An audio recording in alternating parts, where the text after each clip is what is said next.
feel very comfortable around it. Yeah.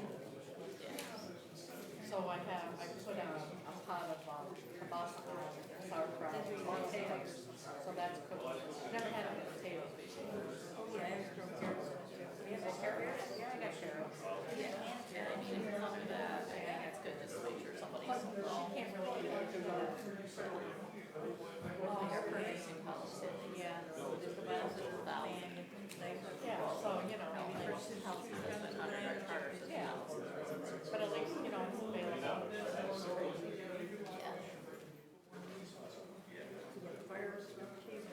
Oh, I just refixed it and repaired it, so where's the release sheet for? Can't see, because I don't Maybe know. where they don't see it, I think so. No, yes.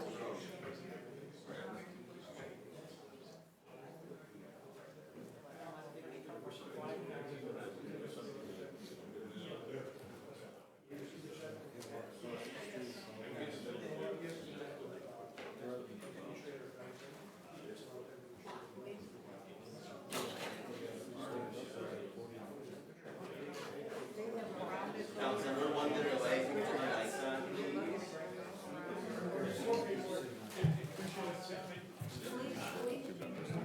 Yeah.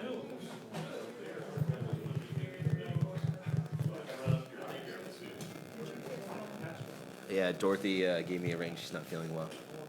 Yeah. Dorothy's not gonna be here tonight?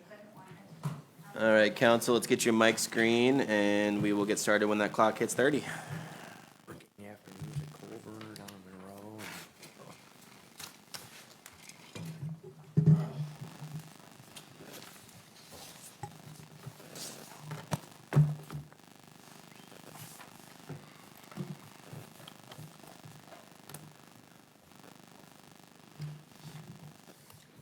All right, clock is hit 30. At this time, can we please rise for the Pledge of Allegiance? I pledge allegiance to the flag of the United States of America and to the republic for which it stands, one nation, under God, indivisible, with liberty and justice for all. Want to wish everybody in the chambers and those that are tuning in online a very good evening. And at this time, I will ask Katie to please call roll. Schumate, Here. Cox, Here. Cosmore. Here. McNabb. Here.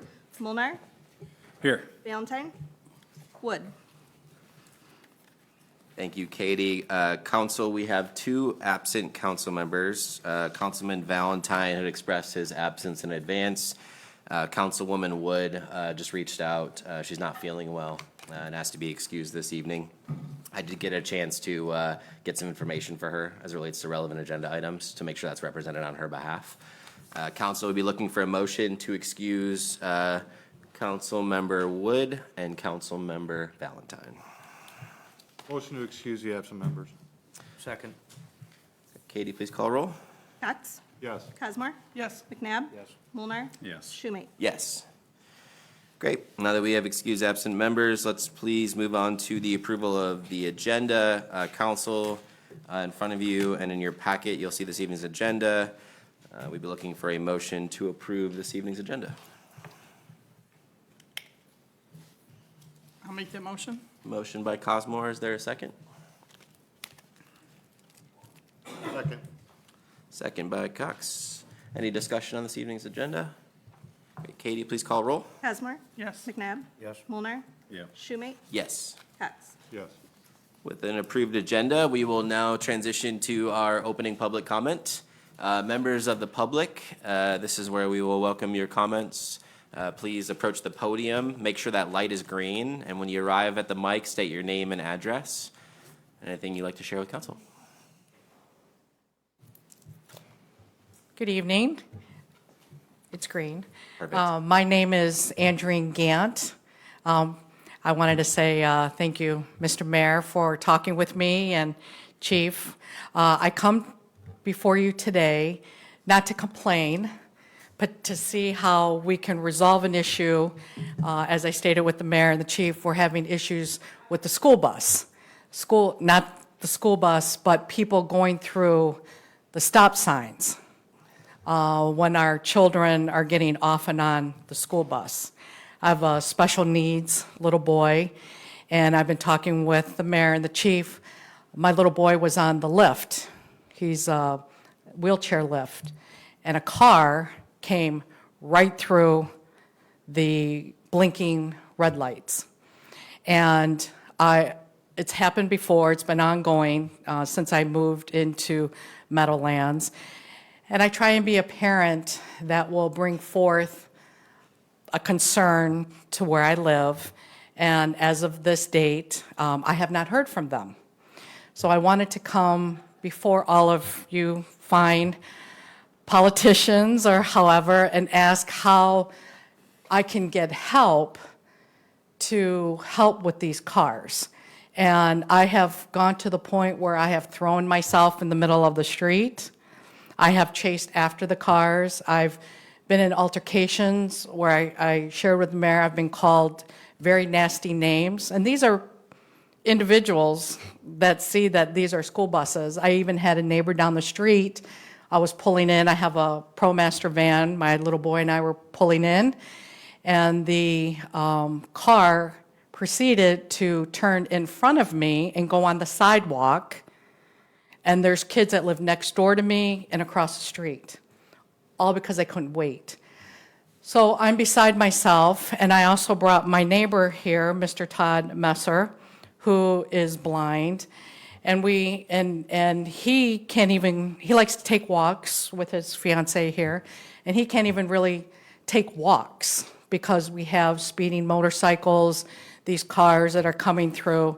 And I know you're going to say it's private property and there's nothing that can be done, but I'm here pleading and begging to see what Mr. Messer and I can do more in protecting our children, because I'm very concerned as a mom that my little boy is on this lift and someone's drunk and hits the school bus, and now my little boy topples over. So I bring it forth to you today to see what else can be done. I'm just really grateful for you coming this evening and prior to this evening reaching out. I know most recently on what you've just raised this evening and prior to that another issue, and I want to make sure I can turn over to Chief if he has anything to share, and then council or any other department heads up here in the chambers would love any feedback or questions you have. So Chief, do you want to kick us off, and then council can take it from there? Sure. Well, first off, thanks, and I'm sure you got the text I sent you today on the bus. So first and foremost, it is private property, but we have a private property agreement with the Meadowlands. So I do those yearly where we reach out to private property like the school district and ask for a letter stating that we can enforce traffic laws within their property. If we don't do that, then the only thing we're allowed to do is a misdemeanor violation, something like reckless driving. So this gives us a little more teeth if they sign that. So we currently have that in place. So that's check one for that, where the police can do some enforcement in there. Check two would be, obviously the bus drivers are diligent and have something, but in this situation, and I didn't ask you this the other day, the bus driver, is she alone? Does she have anybody else on the bus with her? Yes, there's always the parapro, and then also some days they have a nurse because of my son and other children having seizures. Okay. So in this situation, it's kind of odd because she couldn't get a license plate. She tried. The bus has video. So all buses have video of, and they were able to get a vehicle description, match the description she gave, but they were not able to get a license plate either. So either the plate was not attached, which we have a belief that's a possibility from the one car we saw, but we can't 100% identify it. In Michigan, if the vehicle does pass a bus, the registered owner is responsible, whether the registered owner is driving or not. So if we did have a license plate in this situation, we could have wrote a ticket. The bus drivers have a report they can submit to us. They fill out, they sign it, date, time the incident happened, license plate, description, we investigate, and we can mail a ticket for that. So there are a lot of things in place. The hard part is, we have a lot of bus stops. We have a lot of crossings of kids. And, we have 2 officers in the schools that are working during that time, getting kids in and out. If you've been in front of the schools during that time, they're helping with the bus loops and other things. So we're limited, but I do plan on having an officer. I don't have a really good surveillance car, but I probably can put our detective car out there and can see something one day, and maybe we'll get lucky. I think I told you, I believe, and I still believe it's the vehicle, not the one that you thought, but the other vehicle that's not allowed in there, and we're actively looking for that vehicle. So if it was that vehicle, we will be looking for them, because they're not allowed in the complex at all. Lastly, I think one thing I'll do is I have a great working relationship with Lydia, the manager there. If I'll email her a letter, I'll draft up a letter about the bus stops and traffic in there and our enforcement plan, and hopefully she can distribute it amongst your community. If she can get that out there and maybe, hey, we're going to take serious action. Recently, we had a lost dog in your community, and I called her and texted her a picture, and she found that dog, the owner of that dog, very fast. So she's got a good group that she can blast stuff to, so. Do they take care of the speeders in there as well? We're 15 miles an hour and they're like 45 in there. Yeah, we will try. The problem is it's just hard, it's just very hard to set up a radar, but I have a radar sign that I can put in there also. So we have some things we can do. So we'll start trying to do some of the things. I can't promise you overnight fixes, but I can promise you we'll be active in there. Well, I appreciate that, Chief, and it's really interesting that you bring the matter up about the lost dog, because that came out, but I'm still waiting to this day a response to my email about the school buses. So the priority is not my son. You see, we know communication can go out, but where's the communication, the concern for my son from the complex? And I will address again, as you stated, you have a good relationship with her. The only time I try and come forward is when I have a concern, because again, you know, it's a very nice community. It's a very strict community, and they try, you know, and keep out the individuals that shouldn't be in there.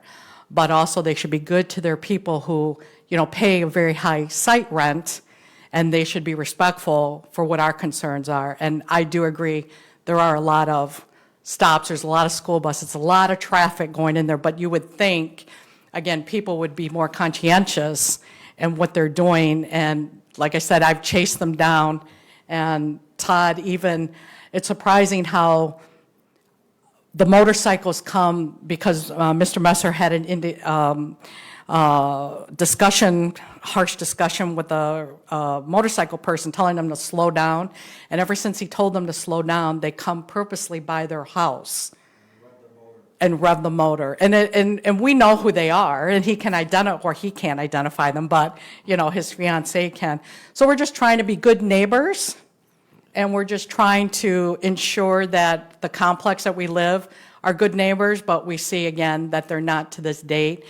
So we appreciate you hearing what we have to say, and again, taking whatever results or what we can do to resolve. And I've also have taken my phone camera out more with me to the bus to try and capture. I mean, I don't want to capture, right? Yep. Capture an offender. And then I'm also, I installed a camera outside the front window. So I'm trying to do everything possible, because I did see a mom also on Channel 7 News the night before asking for help. And I felt she was just too nice. You know, we're trying to all work together to ensure that our babies get to school safely. And it is a long drive for them, and it's early in the morning. But it just really upsets me when I have to throw myself out in the middle of the street to try and ensure that my son isn't going to get hurt. And I will go back to the complex. I even asked in my letter, again, I may complain, but I like to bring some type of result, a solution, a suggestion.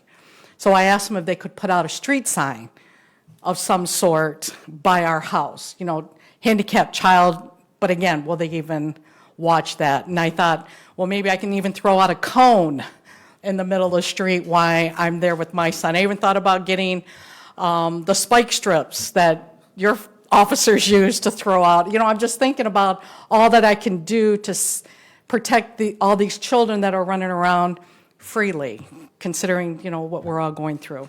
Mr. Messer, anything else on your behalf, sir? On my behalf, thank you. I hope to come back and report. And Mr. Mayor, thank you again because I was given that warning citation. Mr. Mayor was very good. I had called, my mother just passed away, my only caregiver. I'm single, mom with a special needs child, and I was getting ready to load up my son into the van to take him to his therapy.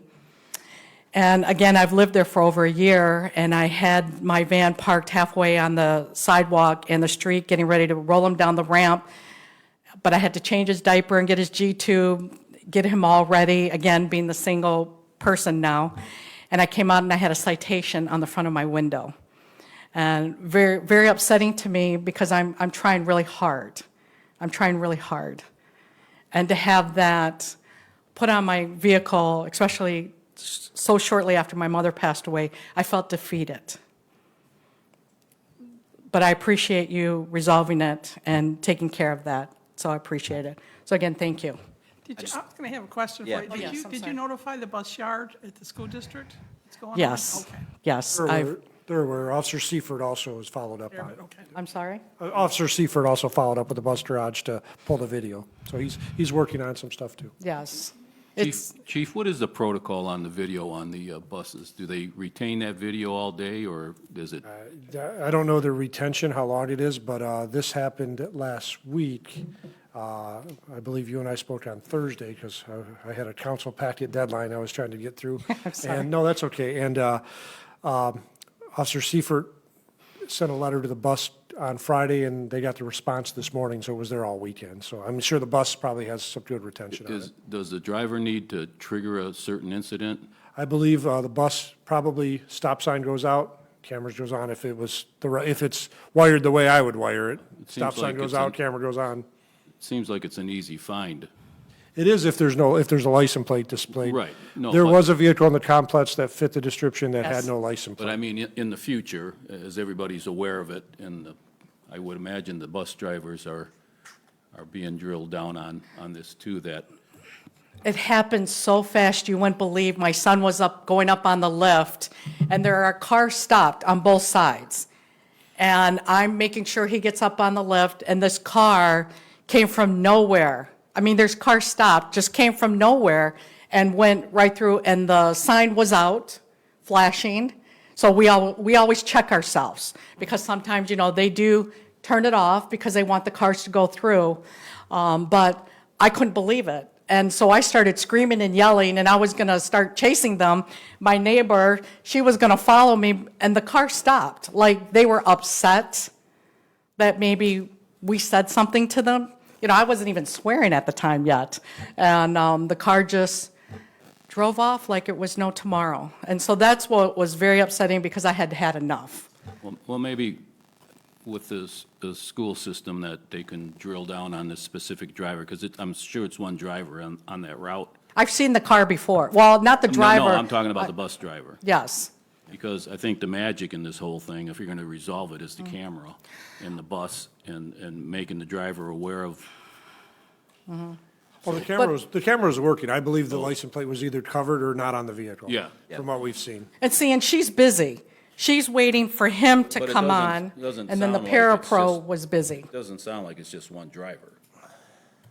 Is it a multitude of drivers? Oh, no, there's always the same bus driver. No, the vehicle. Oh, yeah. It's different drivers. It's different, but this one at least was so blatant. Okay. That's what disturbed me, was just a Sunday night drive through. Fortunately, the kids were loading on this side and not on the other side. So that's why it upset me, because it was such a blatant disregard for our children, and I would hate to see that happen in our beautiful city. Well said, and I think safety is our number one priority. I just appreciate you for coming this evening. I just took some notes. What I heard was, one action was your steps in developing an agreement that allows enforcement despite it being private property. That's one, which will give us some enforcement capability. Exactly. Two is the communication with Lydia around awareness and action. Three is the radar suggestion. I think that's a good suggestion, and we can couple that with the sign suggestion and explore both avenues. And then four is the investigation that was done on the video and the forward-looking awareness of that, in addition to the other findings that come up. So I feel confident there's actions in place and actions to be pursued, and I just appreciate you for coming. Yeah, and I appreciate that too, because I feel the same way. It's just making sure the communication goes out to our community. Agreed. Like they did for the dog. I respect that immensely, Yeah. and I just appreciate you for coming tonight. Thank you very much. Thank All you. of you, council. Thank you. Okay.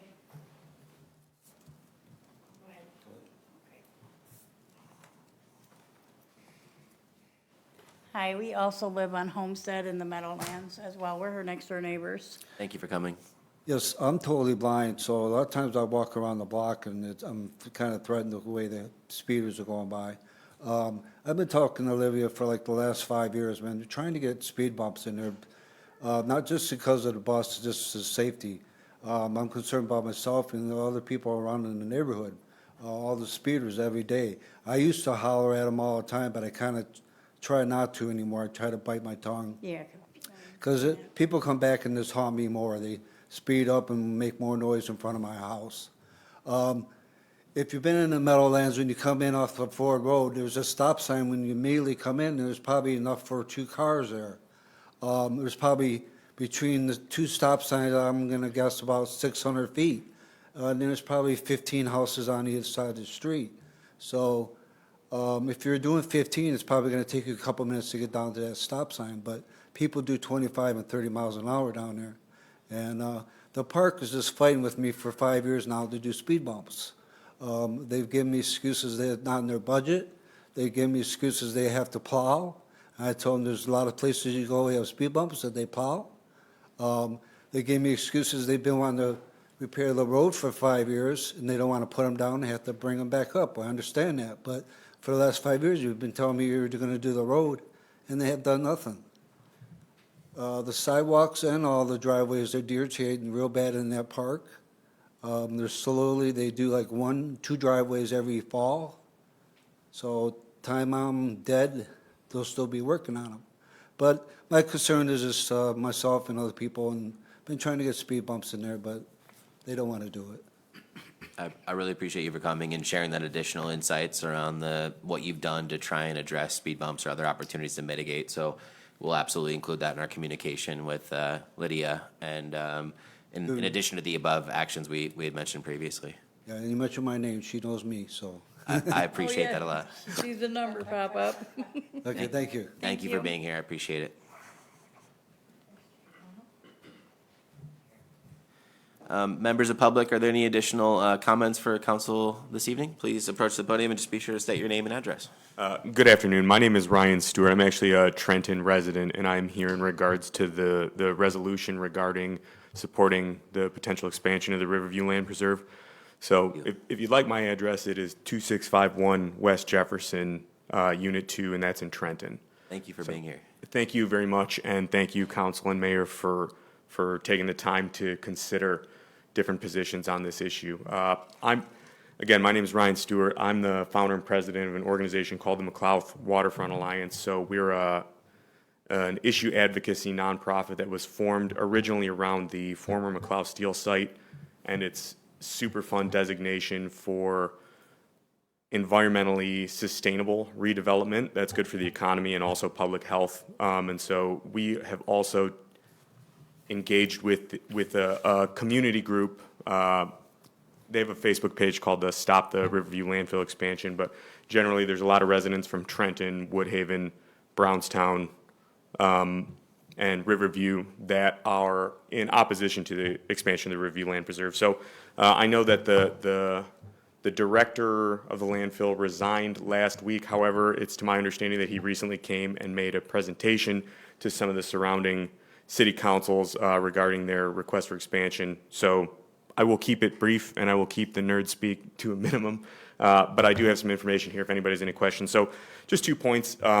I know that in 2003, the Michigan Department of Environmental Quality denied a vertical expansion request to the Gibraltar Land Company, which was hailed as a victory regarding the landfill in this community because of problems with pollution and PFAS. And a lot of the emerging PFAS research within the past year shows that PFAS not only leaches into groundwater, but it's also emitted into the air. And there's not a strong research infrastructure around it that can describe how likely and what the causes are, and even mitigation effects, right? So what we do know is that the term that the paper used is burps, which I think is kind of silly, but I think it gets the point across. And again, I won't scare everybody with a long list of the symptoms, but we know that there's some pretty serious health implications from PFAS, right? So ranging from developmental problems in children to even something like high cholesterol. So we do know the Franken Poet Drain runs through the Riverview landfill property south and right through this community.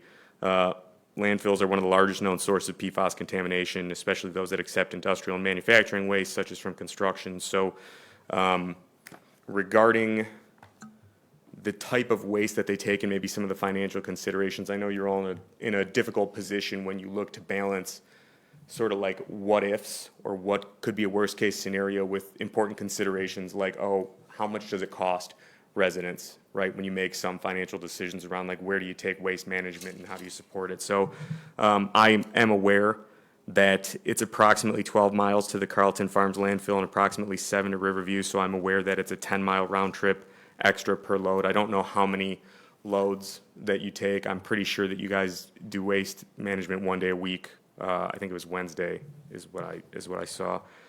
So I know that it's a difficult decision for you, but I did just want to point out in the City of Riverview's presentation, they've been saying there's about 10 to 12 years left of life under the current circumstances. And I know that at the previous meeting that they had said that they could only make 3-year contracts due to issues or concerns about longevity.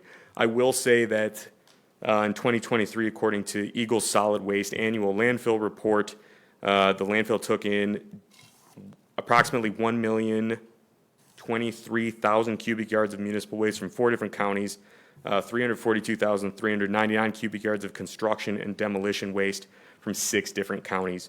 So this means over 30% of the waste in the Riverview landfill is not from the 16 downriver municipalities. And so just from our perspective, from a public health and even a finance perspective, it just seems a little, if the city of Riverview was concerned about the longevity of the landfill and making sure that it can provide waste disposal services to downriver communities, one would expect that they would manage waste and make decisions about who they accept waste from in a different manner. And I would be curious to understand if there is 10 to 12 years left currently, and if they were to approve of a vertical expansion, which could increase the longevity, what is to prevent them from raising rates after a 3-year contract regardless? So again, I have some sources here. If you guys want, I can leave them, hand them out, whatever the case. But again, I know you guys are in a tough position. You got a lot of things that you got to balance, and I just appreciate that you're willing to take the time to listen to other perspectives on this issue. So thank you so much. We really appreciate you being here. Before you leave the podium, we'd love whatever material they're willing to leave behind. Yeah. Feel free to just give it to me and I can make sure. Are these copies for everybody? Or are these just, okay, great. Awesome. You can reach out to me as well if you have any additional questions or you're curious about this sort of Really stuff. appreciate it. Council, department heads, any questions for this gentleman before he leaves the podium? Thanks for being here. Thank you. Thank you. Seriously, really appreciate it. Any other further public comment this evening? If you could pass those out to the right and left here. Great. That will close our public comment section. There are no listed presentations on the agenda this evening, so that will move us to our consent agenda. Council, on your agenda and in your packet are items A through F in the consent agenda. Item A, bills reference number 5A, number 5B. Item B, payroll number 906, 907, 908, 909. Item C, city council minutes of 8/26/2024. Item D, special city council minutes of 8/30/2024. Item E, beautification commission minutes of 9/2/2024. And item F, recreation commission minutes of 9/3/2024. Council will be looking for a motion to approve this evening's consent agenda, items A through F. I'll make that motion. Motion by Cosmore, is there a second? Second. Second by McNabb. Any discussion on the consent agenda? Katie, please call roll. McNabb. Yes. Mulnar. Yeah. Schumate. Yes. Cox. Yeah. Cosmore. Yes. Great. Motion carried. There's no communications this evening, but council, I will call out, just supplemental to the public comment. we did receive some emails, both from the mayor of Trenton, which attached a prior resolution in opposition of the Riverview landfill expansion, as well as a email from the Stop the Riverview landfill expansion. Passed out hard copies of both of those, and they provided an email. With that being said, we can discuss more as we get to that topic. I will turn it over to my report this evening. Council, I have 3 items for you this evening. We'll start with item A. Item A is our administrative updates. The first item under administrative updates is going to be the surety bond for the treasurer. I just want to thank again our city attorney, Treasurer Fonte, our finance director, Amy. There's active communication with the county and MML to finalize the bond application. Treasurer Fonte, anything you want to comment on for council this evening? I think we have the final draft in hand. We have the final draft in hand, and that's going to be forwarded to Wayne County for their final approval, and then once that happens, we'll move on to the final bond application. Thank you. Council will keep you updated as that progresses. Treasurer Fonte, thank you again for helping pull that to the finish line. Any questions? Great. Item B is weed harvester. Councilman McNabb, I know, joined us in addition to Vince and other parties. We had a meeting with the county on August 30th to align on the intergovernment agreement requirements. I know our city attorney was a part of that discussion. Council, you'll be tasked with taking action to review and approve, if you so choose, that IGA as the parties progress that. And then we had flagged to them potentially any ability to parallel path the procurement, just to not have that be a bottleneck for this process. So more to come. Councilman McNabb, anything to add there? Nope. Great. Item C under the administrative updates is the lead lines. We had a meeting on August 30th to review kind of current state and our next steps for the lead line requirements in context of the state and Eagle deadlines and requirements. Amy, our finance director, had reached out to check in with the Eagle representative. And we're in active communication. The goal is just to make sure that we take what is our data and information we're collecting and share that proactively with Eagle and applicable parties to make sure we're tracking towards that deadline. I'm being assured that we're on track and are capturing the appropriate information. But any questions around lead lines and Eagle as we advance towards that deadline? Great. Item number 2 on my agenda this evening, labeled as B on our agenda, is our resident survey. Council, I'm excited to let you know that we did close the resident survey as of August 31st. In the interest of getting you something immediately, I went ahead and just pulled together the raw data for that survey and put it in your packet. A couple high-level comments, and I want your feedback as you react to the raw data and the next steps. Number 1 is we got 416 total responses. That's representing about 1 out of 12 residents taking the opportunity to complete our survey. It's about a 50% increase from the previous survey that was deployed in responses, but obviously we wanted as many as possible.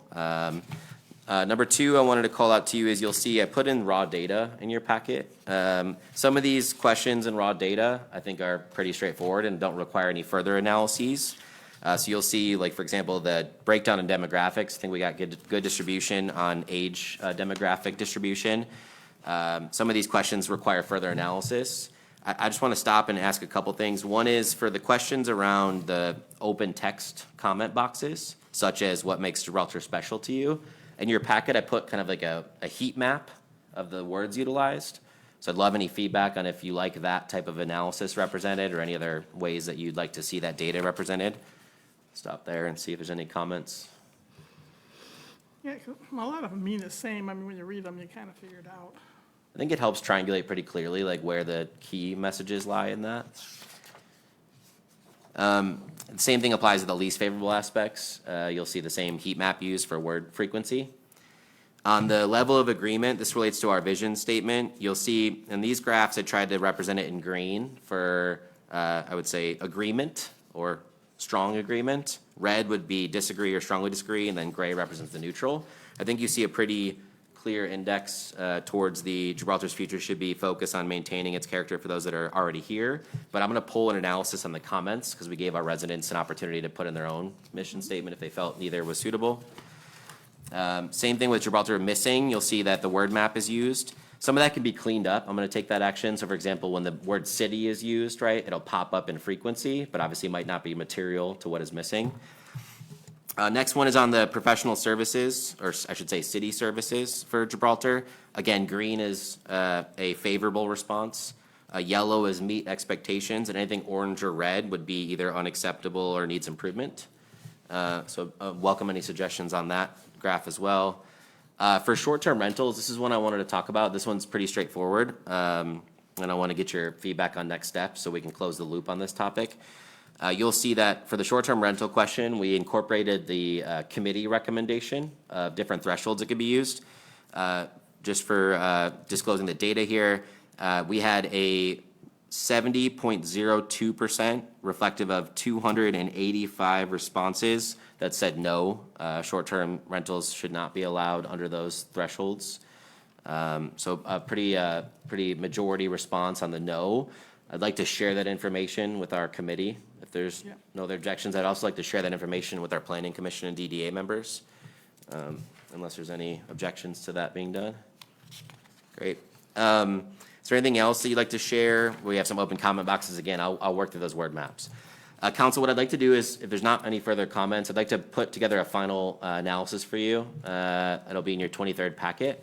And then assuming your approval of that analysis, we can go ahead and post those results. Katie, you can help guide us on posting website and or Facebook or both. But council, any other feedback, comments on the survey? No, I think it was helpful. We learned, path to go. I think it'll be several directional data sets. And then planning and DDA, as they're working through their sub-area plan, will be benefiting, I think, from the what is missing component. Then as we screen future decisions, understanding what makes it special, what are the least favorable aspects will help empower our path there. Great.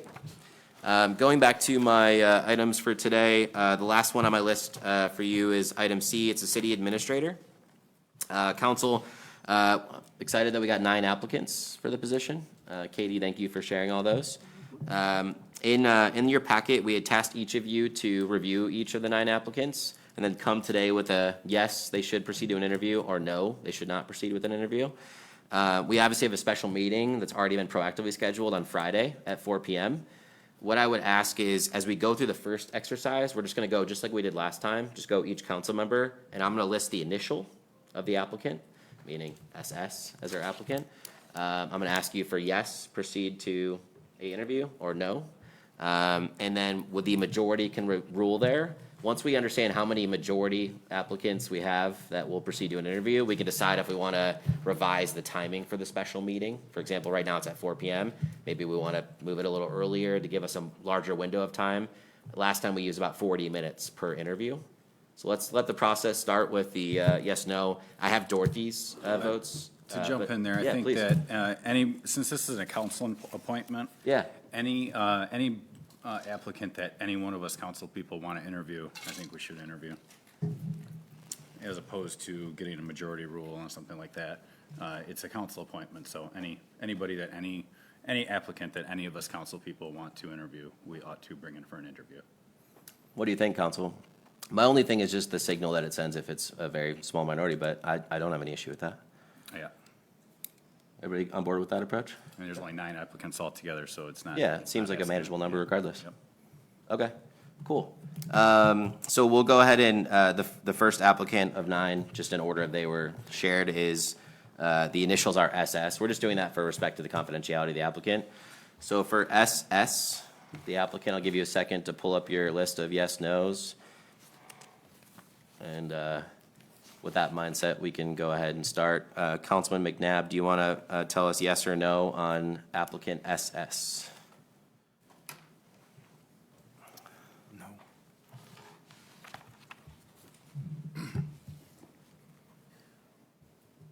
Oh, you waiting for me? Councilman McNabb, if he's ready. If not, we can proceed with Marcia if you need a minute, Councilman McNabb. SS, I had no. No? No. Yep. Councilman Molnar, no. No.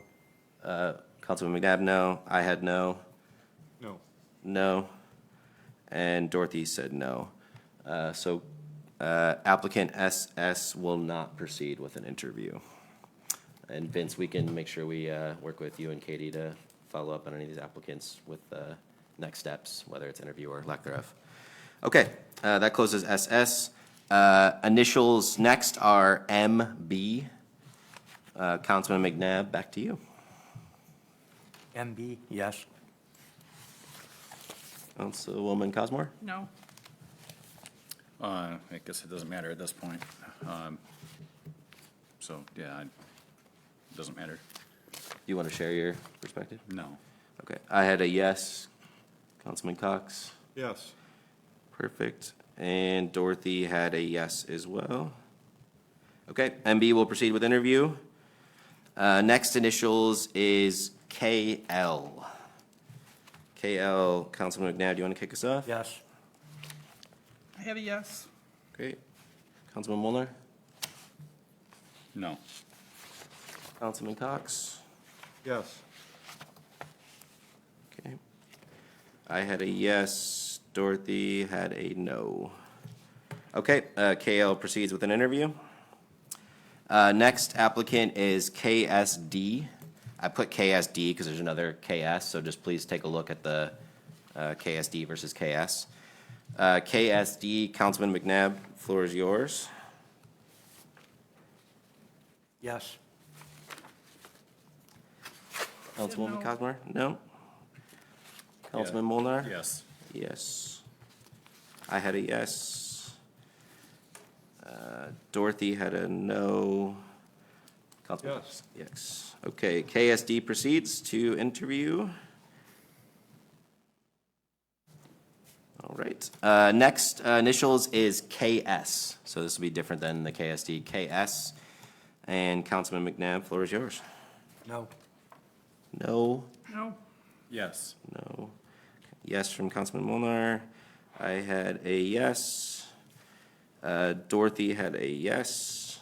And Councilman Cox. Yes. All right. KS proceeds with an interview. Next applicant is KM. Councilman McNabb.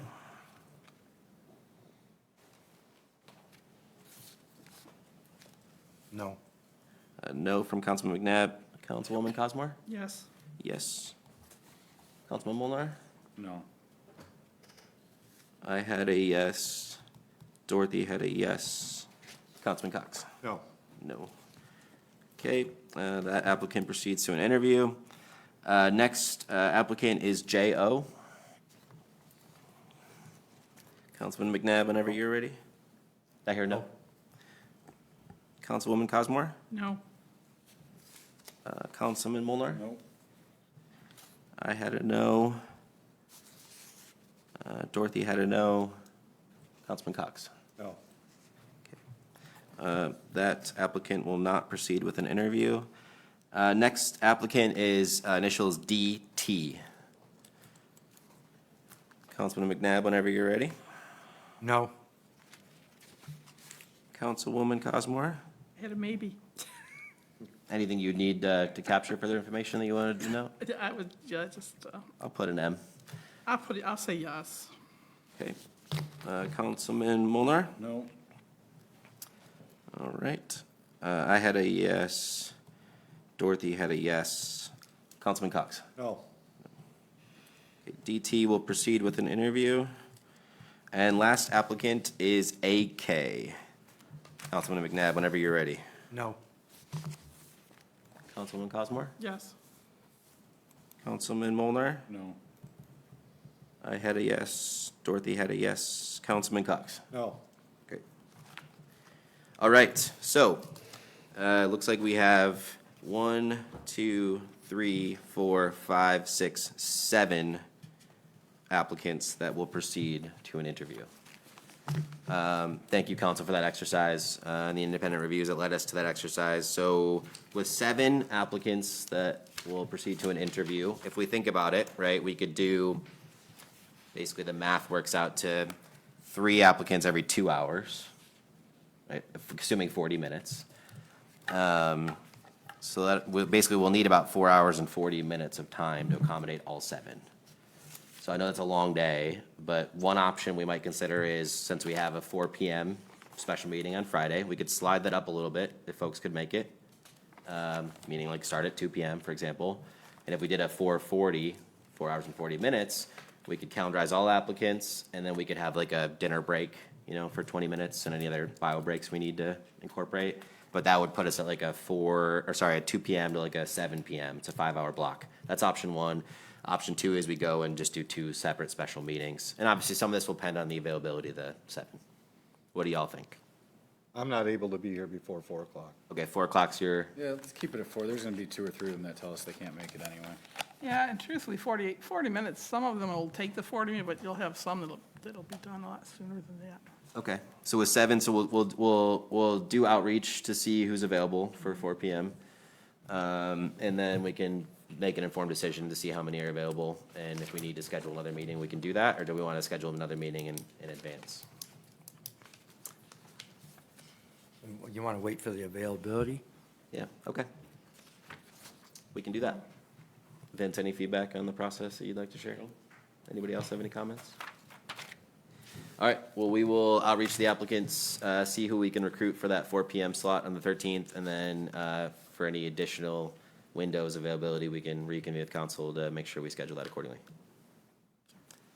Awesome. That will conclude my report this evening, unless there's any questions, comments from me. All right. Council reports. Councilman Valentine is not here this evening, so no update from Councilman Valentine. Councilwoman Cosmore, do you want to take us through your report? Okay, as far as the Alliance of Downriver Watershed, I have no report for them. I have a meeting on October 8th. Then on the 33rd District Court, there's no report and no meeting set up at this time for the next one. For the Rotary, we do have a golf cart scavenger hunt coming up on October 12th. You can get the details on their Facebook page. It's $5 per person or $7 if you wait till October, so if you want to sign up early. And then just a reminder that they're always looking for new members, and they meet the second and fourth Monday at 6 p.m. at the VFW in Rockwood. Just please come and show up if you'd like to join. Are they a political organization? No. Both of these, the Rotary and the Kiwanis are both just service organizations, they serve the community around them, so these are community. We do take part in a lot of things with the city, but that's, just because of the citizens in here. And then the Kiwanis is, we will be doing the Fall Festival that's coming up on October 12th with the city. And I guess Tammy will talk about that a little bit more, but I will say that the Kiwanis is going to be there having crafts for the kids, and we will be giving books away again to the kids that show up. The Kiwanis will also be taking part in the Parsons Trunk or Treat, on the 12th. On the 24th at Parsons. It's always a good time. And then on the 25th, we will be judging houses again, so for Halloween. So we have a few different categories, so we will be out that night looking around and seeing who's got the spookiest and the funniest and the best fall. So if you're going to decorate your house for the contest, make sure you have it done by October 25th. And that's it. And we also are always taking new members, and we meet every Tuesday at 6:30 at the community center, Gibraltar Community Center, main one. Okay. Awesome. Thank you so much for your report. Any questions for Councilwoman Cosmore? Councilwoman Wood is also excused this evening, so Councilman Cox, will turn over to you for planning and DDA. No report. Great. Councilman McNabb, next up, Waterways. As we're waiting for the Wayne County to get back with us, Waterways meeting will be done the second Thursday, 10 a.m. That'll be our last meeting for the year. And that's all I have to report. Awesome. Thank you so much. Any questions for Councilman McNabb? Councilman Molnar? Nope. All right. Next up is Parks and Recreation Director Goris. Good evening, Mayor and Council. As you all know, summer's over, sadly. We had 6 music in the parks. They were all successful. We had no rainouts. I'd like to thank Gibraltar Police Department, DDA, DPW, Gibraltar Rockwood Rotary, all the sponsors, the food vendors, Kiwanis, all the great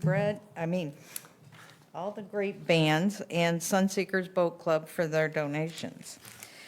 And like Marcia was saying, October 12th is our Fall Festival from 1 to 5. We have Build Your Own Scarecrow, hay rides, music, face painting, pony rides, headless horsemen, food vendors, apple pie, the meat guy, apple cider and donuts, pumpkins for sale, a hot dog vendor, 21 Bakehouse, and Betty White sourdough bread. Gibraltar Kiwanis will also be there doing crafts and books. And we are also working on Christmas, which is December 7th.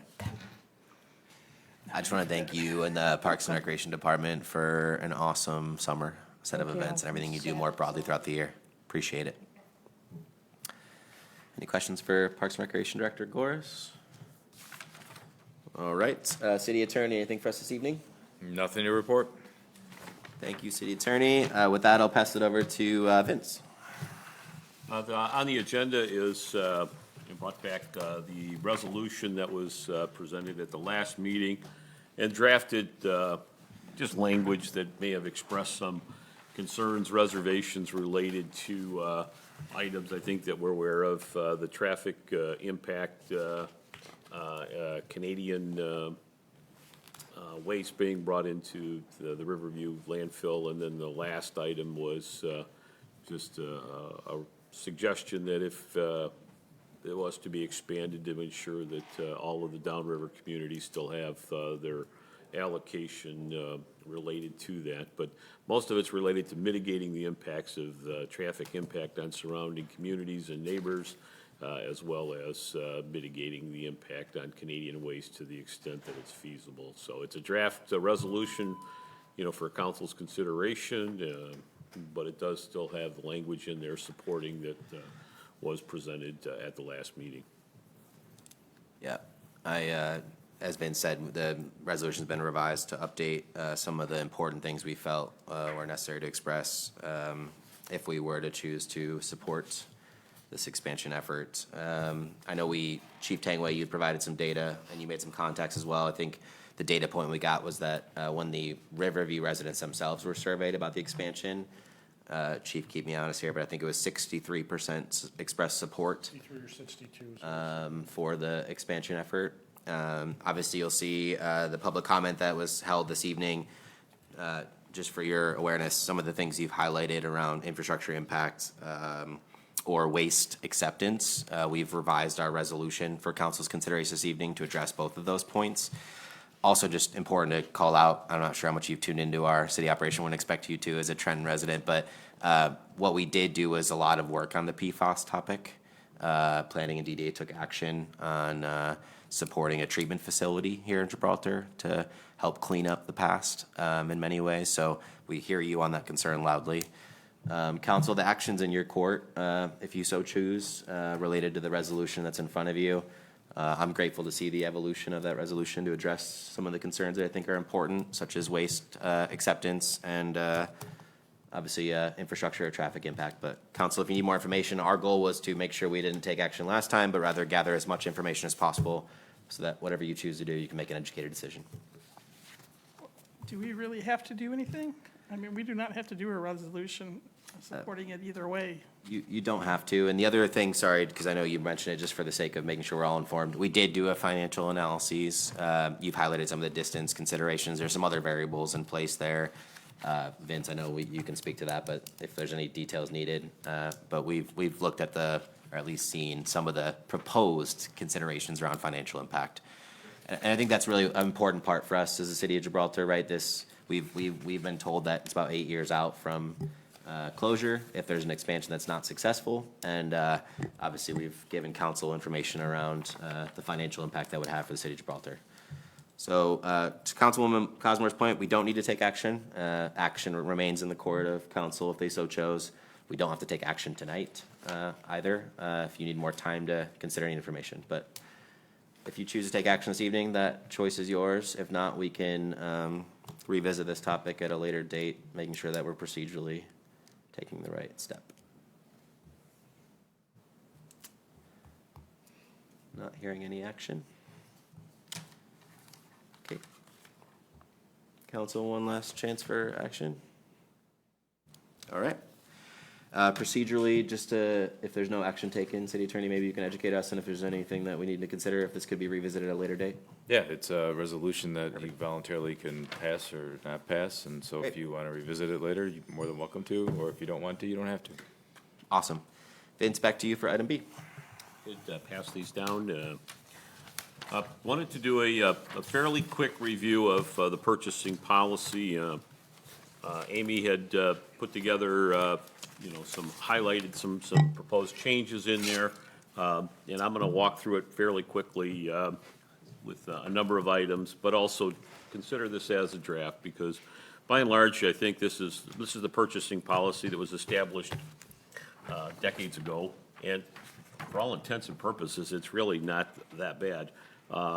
It follows very similar to what you would see with a standard purchasing policy with that. So Section 1 just establishes by ordinance that the city administrator is the chief purchasing officer, and that all of the process essentially should go through the purchasing agent, which would be, again, the city administrator. The contract authority and accounting control, lists the department heads, followed by finance director, city administrator. And I think when you start getting down to, this is the written request, if it's in excess of $1,000, any requisition must be approved by city council. That's pretty well explicit in the charter itself. And then above and beyond $1,000, that it, would require three quotes to approve or provide an explanation for a sole source with council approval. And then a sealed bid process in place for anything above and beyond $10,000. I think council would have some discretion with items E and F if they wanted to increase those amounts, but I think the fact that the charter limitations at 1,000, that those are probably not unreasonable language to continue to work with. Purchase order requisition, this is paragraph 2 within section 3, shall be issued if it meets all approvals. Just tangentially, Amy and I were in contact with BS&A, who's the software provider for our general ledger, as well as payroll, utility billing. They do have a purchasing requisition process, of which I've mentioned before. We're looking at getting a quote. I do think the important thing from a control standpoint, if the city administrator is,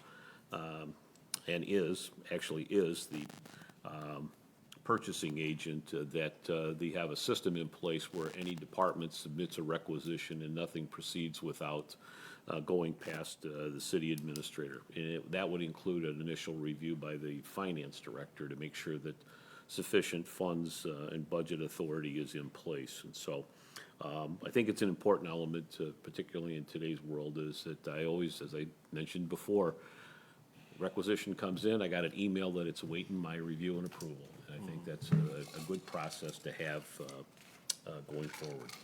Procurement methods, it does, again, list small purchases, sealed bidding, proposals for professional or technical services. I'll come back to that, number 3, a little bit later, and then sole source procurement. Pretty standard language for just about any purchasing policy. Again, it itemizes the process for small purchases, and I think, again, having a requisition process in there where your departments are required to provide 3 quotes going forward. It's served in the past. When I had that, I'd see that departments did that. It does follow the process, and the first part of it would have to get past the scrutinizing eyes of Amy as well. So quotations reviewed by the treasurer to ensure that the purchase order shall be awarded on the basis of low-cost quotation and cost-effective purchaseness, so that's still in the process. And there is a process for emergency purchase. Obviously, you have certain circumstances in that, in this case, the administrator would need to get the prior consent of at least 4 of the council members, and then bring it back to city council with a written report explaining the nature of it and the authorization behind it. Again, not an unreasonable item, and particularly in today's world with sending text messages.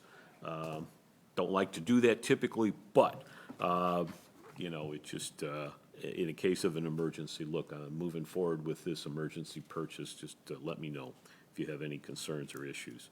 Petty cash, we took that out. We don't have petty cash, nor I think it's not in today's world unnecessary. All contracts have to be approved, vested with the city council in accordance with the city charter. Sealed bids shall be used for procurement of equipment, material, supplies, and service costing $10,000 or more. And here's the exceptions: those with the emergency nature or professional and technical services. I do think we might want to put a provision in here just dealing with professional services and how those services are approved by the city council and the scope, although I will tell you, council's done quite a bit of that here in the last, since the first of the year. Posting newspapers, this is paragraph 2 in section 7. We did insert BidNet or other websites.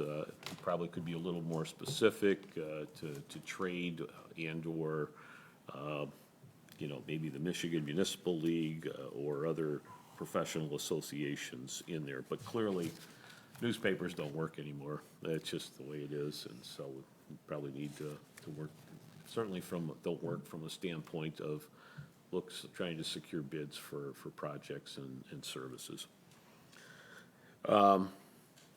Performance bonds, paragraph 3, bid bonds and what have you. We follow that practice with our bid process already, so I would just suggest that you keep that. And it gives the purchasing agent, administrator, the latitude to determine, you know, what that should look like. There is a special specifications committee, which is consisting of the purchasing agent, representative of the department, city clerk shall recommend the low bid. I left that in there. I'm not so sure that that is necessary to continue with that. I think there's probably enough vested in the administrator to draw up the specifications, and much like what we've done with you know, the items that we've bid recently, you know, I've relied on, you know, our infrastructure advisory committee. You know, Mr. Zant was very helpful, Councilmember Mullner, and with the roof, putting some specifics in there that were helpful. So I think it's up to the administrator to make sure he's got the technical, he or she has the technical specifications sufficient to solicit bids. Sole source procurement, this we probably should talk a little bit about. I got the sense that the council may not always be supportive of using this. I'm sorry, I'm one step ahead. Sole source procurement is pretty standard language, but it does have to require city council approval if it's demonstrated that there isn't another supplier out there, and there's certain circumstances where it is appropriate. It does list public utilities and phone services, or state and federal county contracts as well. Cooperative purchasing, this is where I actually think is that there is some groups that working cooperatively where you can get pricing for, and I've used it in the past primarily for vehicle purchases, but also some higher end services, higher end acquisition assets more than necessarily services, although you can use it for services. I know that, but again, anything through here should require city council approval, and again, it's listed below that that's in fact the case. Disposition of city equipment, I frankly don't like the language here. I've always had a very low threshold for taking an item to the council, and I think when you're disposing of assets, that's probably appropriate. And it doesn't hurt from an administrative standpoint to inform council and secure their blessing that this is what we're getting rid of. Are you okay if we do it by auction or put it on a website or whatever? But I do think that any disposal of an asset should go to the city council prior to it. This gave the purchasing agent a little more latitude than I'm used to seeing, so. And then with that, but that would cover the whole section. I just think section 12 needs to be rewritten. It can be simplified, actually, to be honest with you. So that kind of covers, you know, kind of a quick blush of the purchasing policy. What I handed out here, if you look up there, this is something that after we had rewritten our purchasing ordinance and policy in Monroe, okay, here's the items that are not subject to purchasing policy. In some cases, that may be as important, so everybody knows what the ground rules, whether it's utilities, legal fees, training and travel. Again, that may be something that council may still want to look at, similar with dues and subscription, personnel cost, any kind of refunds, vehicle gasoline, audit services. But the bottom line is there is probably some discussion that needs to take place is what's the exclusion in here that was not going to be subject to the purchasing policies and procedures. So quick overview on this. Certainly both Amy and I are open for any thoughts, discussion related to that. Any feedback, council or treasurer? Vince, on the sealed bidding, item section 7, sealed bidding, the exception, services of a professional or technical nature is the exception. Explain that a little further. I don't think I'm getting it. Where you can, pens around here. I'm sorry, the section was. 7, yeah, under sealed bidding, Yeah. item 1B. So services of a professional or technical nature doesn't need a sealed bid? I think the one thing that, and when I saw that, my sense of it is that you can go, for example, like a request for qualifications. That may be, this is just kind of, it probably should be a little clearer as to what that exception is. But that's how I would view that, is that it is, if you're soliciting a request for qualifications, of which it's how we drafted the water loss audit, is, you know, we've got that out there for qualifications when it comes in. I would envision, you know, the Infrastructure Advisory Committee kind of reading through what we received, and then eventually define what that scope and what the cost would look like, because you're buying something that's really not well defined, you know, and. Well, for example, engineering. Right. How would you go about that process? Would you put an RFP out for bidding? I mean, RFP out for proposal with?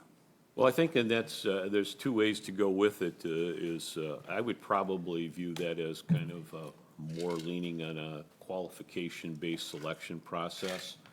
But also with that submittal will be, what are your hourly rates for services? Which is not going to be committed to a specific work item at that time. You're buying professional services and it's essentially advising. So if you know what their hourly rates are, and every professional organization like that will provide that for any prospective client. Does that help, Treasurer Fonte?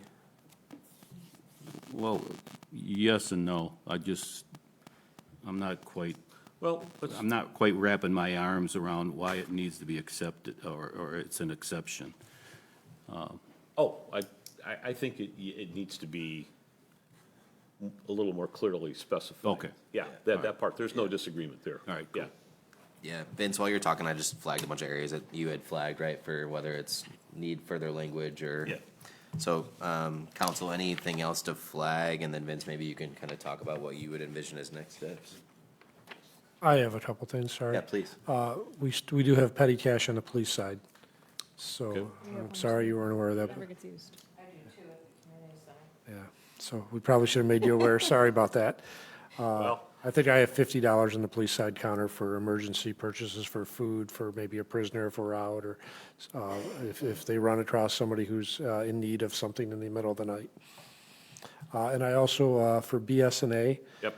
If we move down that road, the police side is partitioned, cannot get into BSNA's server on our computers because they're different server computers. Yep. So we would have to probably install a dedicated computer on our side to have that, so you have a little expense. We've tried some workarounds and nothing has worked. With lean and what have you, it's understandable. Just making you aware. Yep. Is there any significance in defining what departments have petty cash and? Well, I think that would be a council policy. Right, and what establish the threshold they- amounts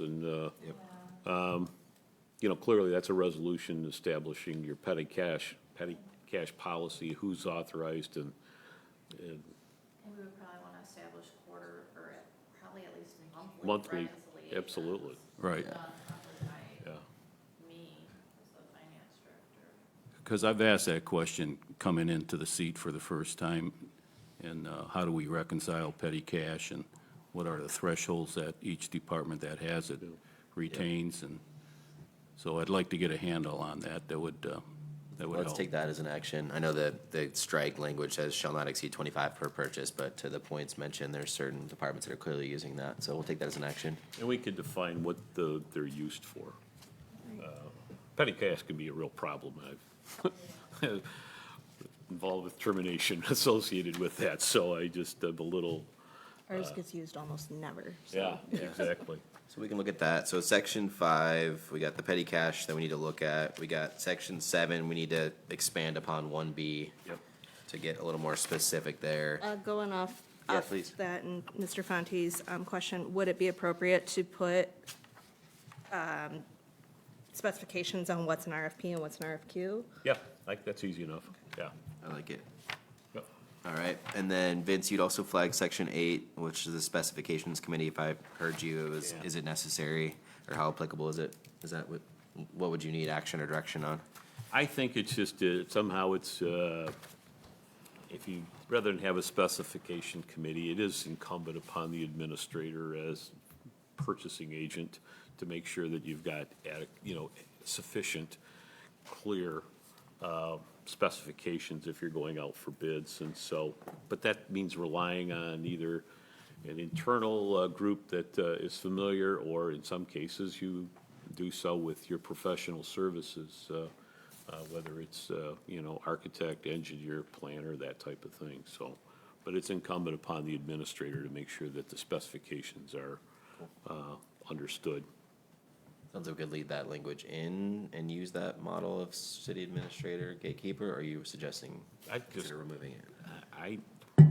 I would take it out, to be honest with you, because it's a committee that probably isn't necessary. Okay. Too, isn't that new law that went in exactly for the committees that?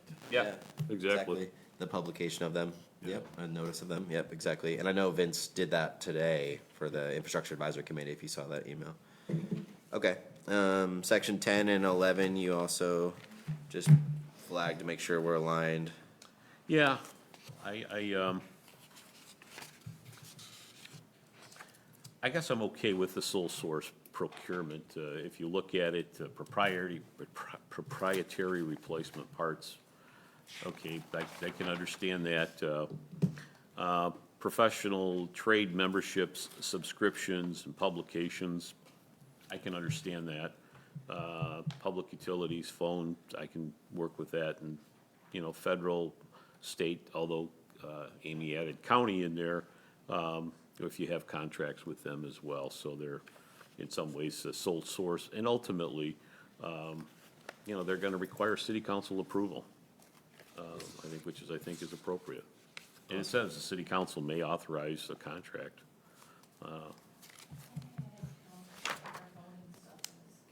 Yeah, to Amy's point, that county was added for voting applicability. It Okay, also says, but not limited to, Yeah. so. awesome. Council, any other feedback? If not, Vince can work to update on the areas you've called out. I'd like to talk about the cooperative purchasing.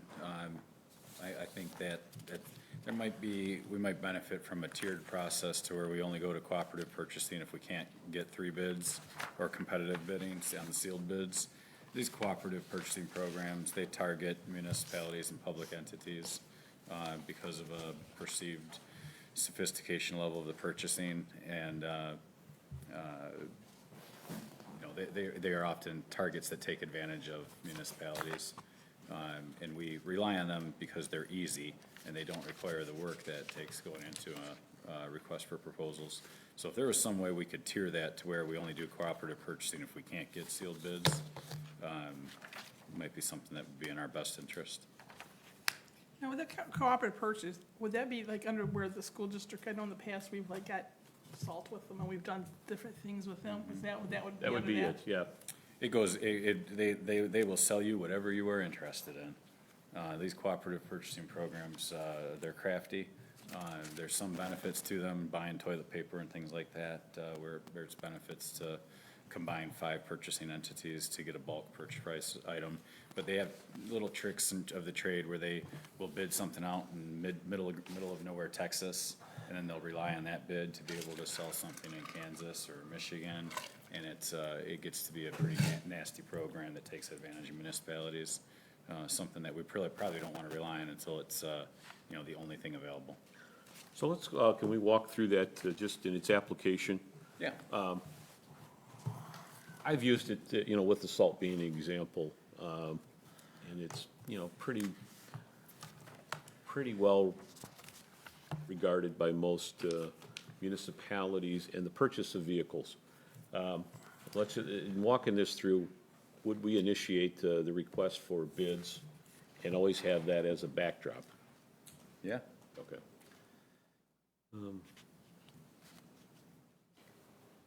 I'm thinking out loud, but I'm not a big fan of, other than the ones like the purchasing of vehicles and of salt. Other than that, the rest of them, I can. I think if you can take a look at Yeah. to his Yeah, let point, me think the about, tiered kind of, or like the language revision to make Right. sure we can put the guardrails on that. I think everybody's probably aligned on that front. I mean, I know we've done a few with the school, but it's been a while, I can't remember. I mean, salt was just the one I knew that we had. Yeah, and they with the probably do city. buses together if you. I think they did that something for roads, right, if I recall correctly? Yeah, you mean like crack sealing and that type of thing, and, I don't know. Let's take that as an action. All Take right, a look all at right. it. Maybe Councilman Molnar can weigh in on specific language before we get back in front of council. All right. Council, anything else you want to see addressed? I have a question for our attorney. I made some inquiries the other day as I was checking invoices and that, about the cost of our engineering costs. And I know this question has been brought up by council in the past, especially on the Middle Jib water main project where that contract was released on a percent of cost basis. The engineer had certain percentages. And when I go to the agreement, there's no cost associated with this agreement. There's none of his numbers or anything related. And when I talked to Clerk Tomasic, there's a disconnect between what is being billed and what's in the contract. And the contract is absent of any numbers. So for me to move forward and for council to move forward with any engineering services, what do we do? You're talking for the contract with Rains right now? Yeah. So we have a copy of their, I found, somehow, some way, I found a copy of their proposal that they submitted back in maybe 19 or 21. And on their proposal, it has their percentages and that information. There is a proposal? Yeah, there's a proposal. I can look through my stuff. Because the proposal that I saw that City Administrator McLean put together had hourly rates on it, but nothing about percentages. They had an attachment, a page 2 attachment that went to it. I started looking into this a couple of years ago, and it exists. Does it exist with council approval? I don't know. Maybe you can circulate that, and we can take a look at the Yeah, records. I'd be interested.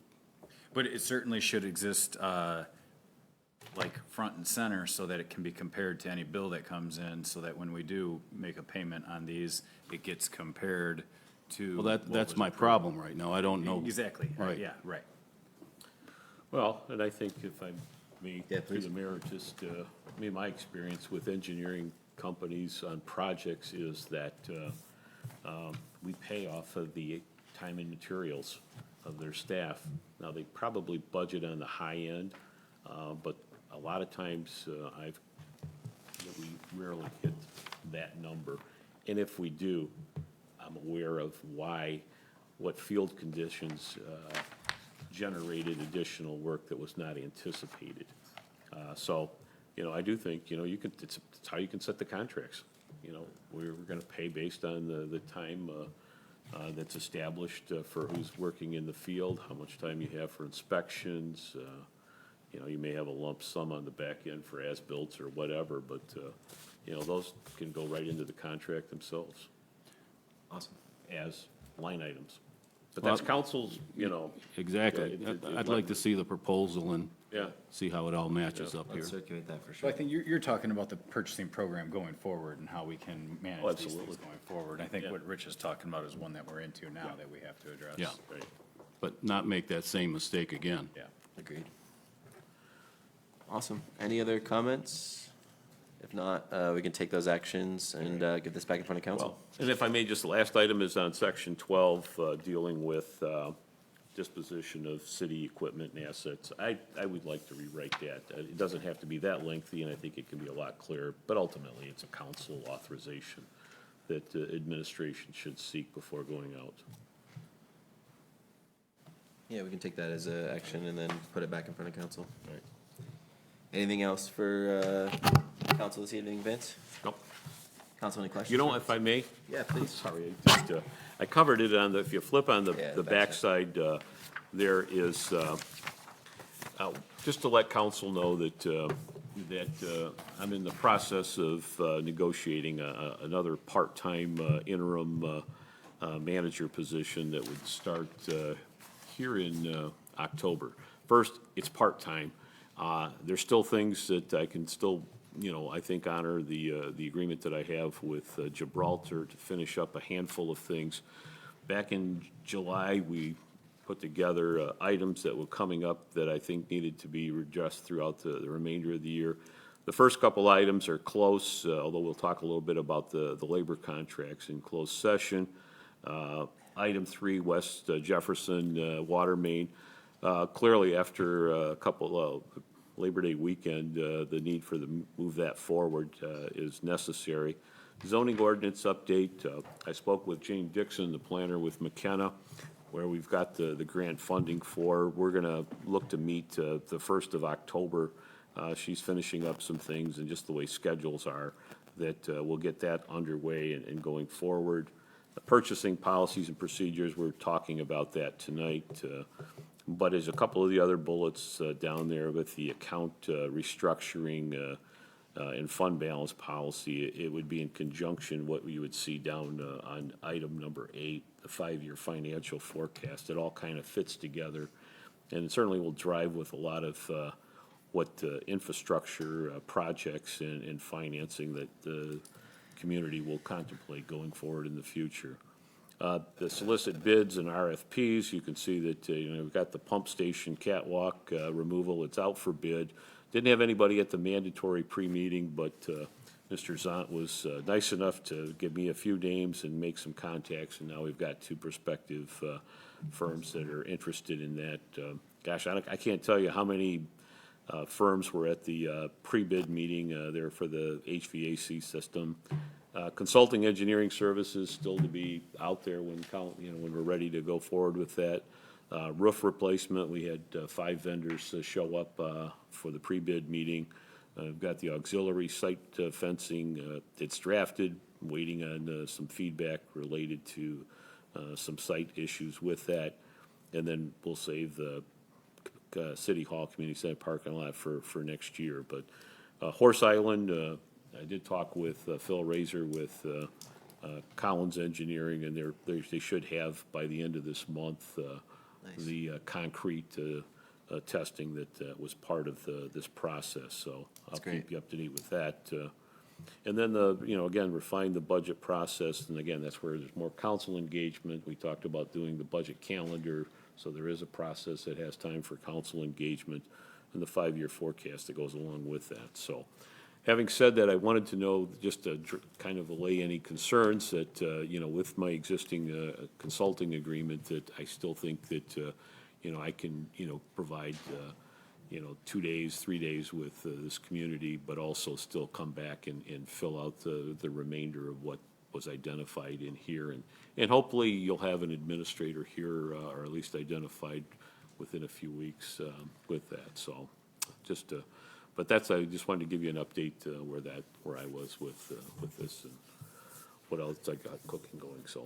Sounds like a broken record, but profuse thanks for all that you've done and Thank you. I continue to do. appreciate the opportunity, I really do.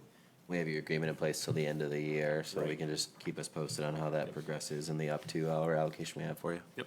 Thank you. If nothing further from Vince, Clerk Tomasic. Thank you. I have several items tonight. The first is the second reading by title only, and then the subsequent adoption of ordinance number 423, which is the amendment to the R1 districts allowing horse stables as a special use. We did our first reading at our last meeting on August 26th, so tonight I'd be looking for a motion to do the second reading by title only. Motion to do the second reading. Motion by Molnar, is there a second? Second by McNabb. Discussion? Just one discussion item, one thing that was asked of us to look into was the taxation considerations. So I talked to our assessor. Short story, Vince, keep me honest if I get this correct.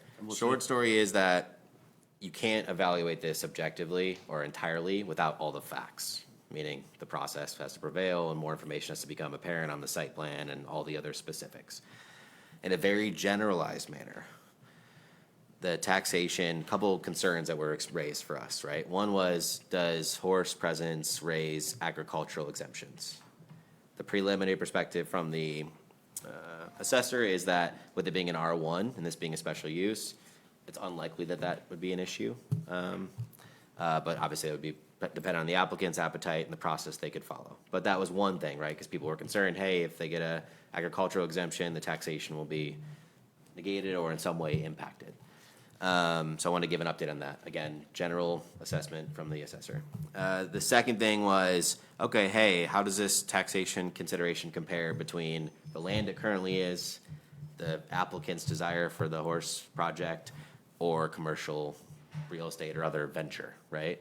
Again, this is very generalized, but commercial retail activity would probably rank highest in the taxation revenue, but this would be above the land sitting as it is today from a taxation perspective, keeping in mind the variable I just called out in number one. So that was just a high-level assessment, just to address the questions that were brought up that were asked to be looked into. Vince, anything you'd add? Yeah, he just, the land is gonna be the land, and, if the exemptions, he didn't anticipate that it would have, if there was, and he said it'd be a hard, path to get there if there was any kind of agricultural exemption, but it would primarily, he was expecting it would be, like a, impact on non-homestead related type of, so it's not gonna affect the city or any other, so. That was the general impression that he gave the mayor and I when we talked about that, so.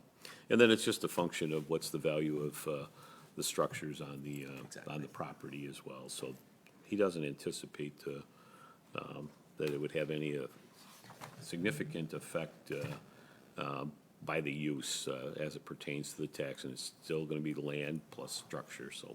Yep. All right, there's a motion, any other further discussion? Katie, please call roll. Mulnar? Yes. Schumate? Yes. Cox? Yep. Cosmore? Yes. McNabb? Yes.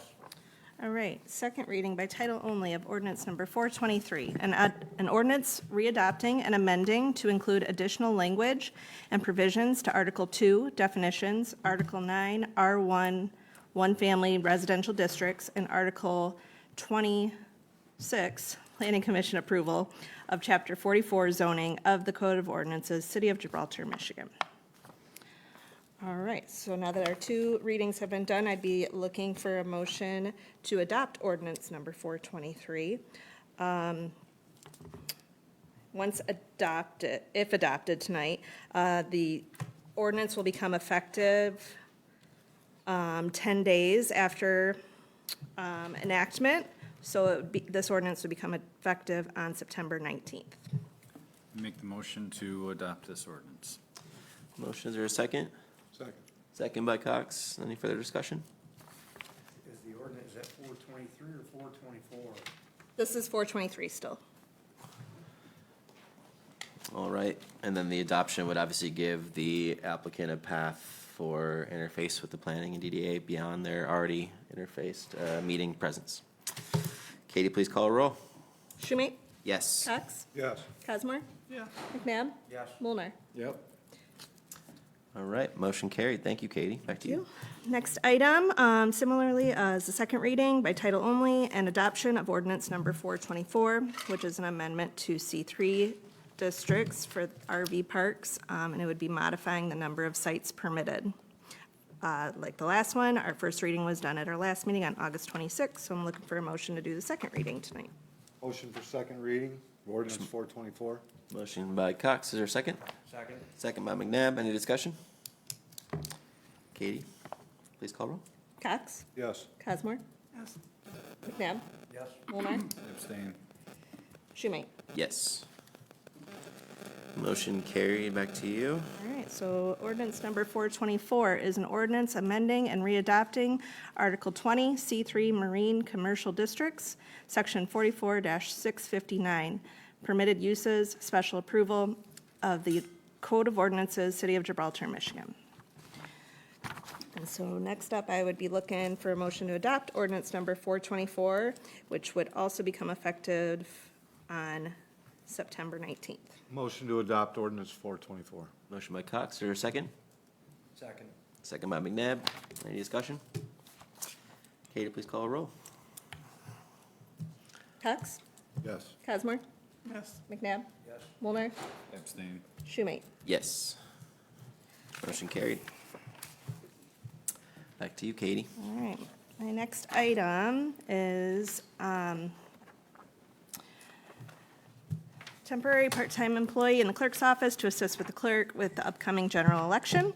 The upcoming general election is expected to have record turnouts, both in person and absentee, and the amount of traffic and demand for absentee ballot requests and issuance and return of these absentee ballots, both in person at City Hall and via mail, will increase exponentially for this election. This increase will last for weeks and will have a noticeable impact on everyone's work in the office. And having an extra person to assist will be a tremendous benefit to everyone in our office. Kennedy Prokupchik is already employed by the City of Gibraltar as a part-time employee as janitor for the municipal building, and she is also a very dependable and knowledgeable election inspector and precinct chairperson. She has room in her part-time schedule with the city to work more hours as needed in the clerk's office, and she is wanting to do so. She will be appropriately trained and accredited as needed to ensure she is qualified to assist in the administration of this election. I would be looking to start her next Monday, September 19th, and through the week of the general election. This is a part-time clerk's office position, and it is authorized in the fiscal year budget for 24-25. Amy nodding her head. Council, the motion would be in your court. I'll make that motion. Motion by Cosmore. Do we have a second?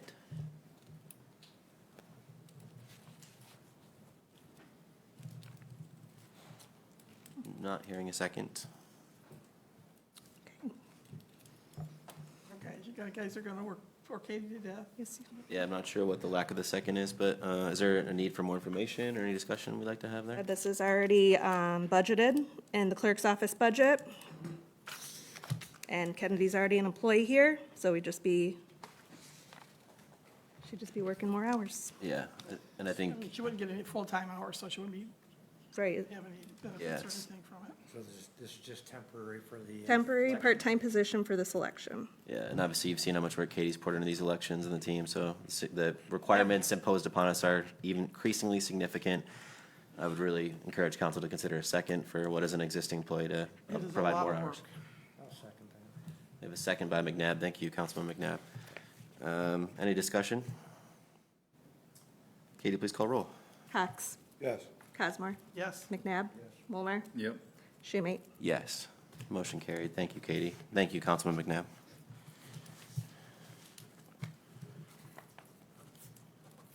All right, my last item. is a revised invoice from Flat Rock Public Library for the 23-24 library use fees. At the last city council meeting on August 26, city council approved the payment to the Flat Rock Public Library for the 23 and 24 library use fees in the amount of $9,872.58. Since that approval, and before the payment was issued, the library sent a revised invoice for the 23-24 library use fees in the amount of $11,107.58. They determined that there were more users than were originally reflected on the original invoice. They did provide me a spreadsheet of all 237 users as shown on their invoice. So I'd be looking for a motion to approve the revised invoice from Flat Rock Public Library. It's good to see the significant use. I'm glad they brought the spreadsheet to showcase that. Council, motion will be in your court. You already approved the previous invoice. This is the revised invoice with the backup documentation. Motion to approve the revised invoice. Motion by Cox, is there a second? Well, I'll do a second, because I want to discuss it. Because, now, this is according to them, right? Their invoices? Right. So how do we know that these are? Because I'm looking at one of the names on there, and I'm pretty sure that it's my daughter. Okay. And she hasn't lived home in 8 years. They do provide copies of all the applications. I'm expecting a delivery of Do they have to, do they have to review applications that every tomorrow. year? That mean, when do you apply? Because I know she used to go there, because I used to pay when she would go there. Pretty certain you have to go renew it every year. You have to renew Yeah. that? Okay, so maybe it's just somebody's name is really close. I think it's a good point, Councilwoman Cosmore. Very good point. Because that's her, my kids have two middle names, and that's her middle names and her first names. And it's unique. Which So, number? they're Fry. Oh, okay. Oh, okay. So the question then becomes, Katie, to that point, You know what? if That we, name does look familiar, though, so I think it is someone separate. There's somebody. I can't be for certain without. Well, it's yeah. kind of cool if there's somebody Yeah. to see. I'd like to know if I'm related to them. Okay. any further discussion? All right, Katie, please call a roll. Hasmore? Yes. McNabb? Mulnar? Yep. Schumate? Yes. Cox? Yep. Motion carried. Katie, anything from you? No, thank you. Thank you so much. Treasurer Fonte, floor is yours. Just one question, Chief. Is there anything at liberty you can tell the council on where we're at with this, the investigation process? I sent, Chief, floor is yours. yep, I sent the mayor and Anthony a message here just recently. Open or closed session for that? Attorney, the message from Chief, would you like that in the open session right now, or should we consider that for closed session? Or is it discretionary call? Maybe the message could be in open, it's fine. Yeah, please share. All right, so I was going to update you when we got to my report. Didn't know if we wanted to open or close. I did submit the police report to the Michigan State Police. They just sent me an email back. I'll gladly read you the email. Pull it up here. They called me over the weekend to ask a couple of questions, and then they said they'd be researching it today, and they would probably let me know if they're moving forward or not sometime this week. The email is from their lieutenant in charge of investigations like this, and it says,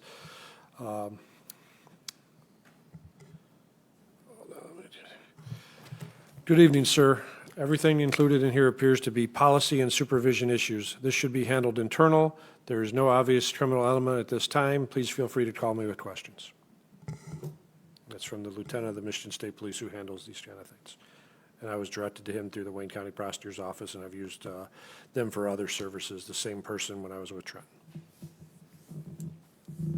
That answer your question? Yes. Why would it go through the Wayne County Prosecutor's Office diverted to state police? It wouldn't go directly to the state police? No, so the state police is who I would normally go through first, but I reached out to the Wayne County's Prosecutor's Office to see if they would even, if they had any policies that would not allow them. There was a policy that came down a couple of years that they would not even look at anything involving time cards. So I was checking with them, so I reached out to them to see is that policy still in place. Their new supervisor said it's not. So that was my only question with him. I went through the state police then after that. So, and they actually referred me to this same lieutenant. Thanks, Chief Tangway. You're welcome. Well, our resolution was to go through MSP, right? I believe the resolution that I read on the special meeting minutes was MSP. Yeah. That's what we went through. Sounds like that step was taken. So was the treasurer's report attached to that? I can, at this point, I can provide you everything that I sent them, if so be it. It was the treasurer's letter, his report, all the information I had gathered, a written police report that was put together, and scanned documents of everything we had. And so that response from the lieutenant at the State Police Department was that it sounds like a policy and internal management issue? Yes, And have we done anything internally to address this? yes. Yeah, I think we walked through all We that. started the process, we made a lot of policy changes, different changes. I wasn't prepared, I can go through it at the next council machine if you like, you have a document in front of me of everything we've done. I kind of stopped once this came up, but we've got, yeah, definitely made a lot of changes. But no discipline? No discipline at this point. Got it. Thank And you. actually, you would, you know, in any normal, in a situation like this, you would try to do, if there was some criminal first, and then if you get denied or you get criminal, then you would work towards your discipline. So it would be the next step in the process normally, yep. Any further questions or comments from the treasurer? Yeah, I'm kind of confused, because if it's a policy problem, why wasn't it addressed earlier? Did somebody need to tell us that it was a policy problem? If you're asking my perspective, I think. I'm just throwing it out on the table for discussion because it's confusing to me. I think a couple thoughts from me, but I'd love this to be a council discussion. Number one is, you know, the observation that was uncovered from early 2023 was a reflection of Chief working with Chief Kane and others to deep dive on payroll.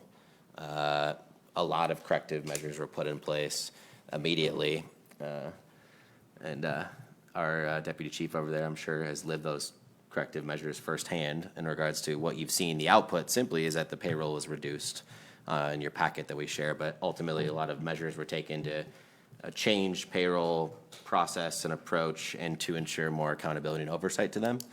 And then Chief just most recently was giving an update on the action that council had recommended around MSP.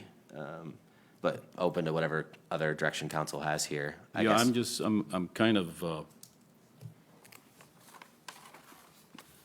taken back because if it was a policy issue, it should never have ascended to where we were. It took almost 6 months to get this on the table. And when I came into the position, it took, I would say, around the July 10th area when I was appraised of it. And it wasn't really discussed as a policy problem. Policy changed and procedures changed, but there was a question of how the input of the information was spread throughout a whole department. And there was no question from anyone that said that there's an error here. So that's where my confusion is. And does it require a look-see on this council to actually take a deep dive in this and do our own investigation on what happened? Because if this occurred, or if this process started in January, and I've asked for information as soon as I was appraised of it, and the can kept kicking down the road, I'm kind of confused on how this could simply be in one review by an outside department that basically it's a clerical or a procedure error.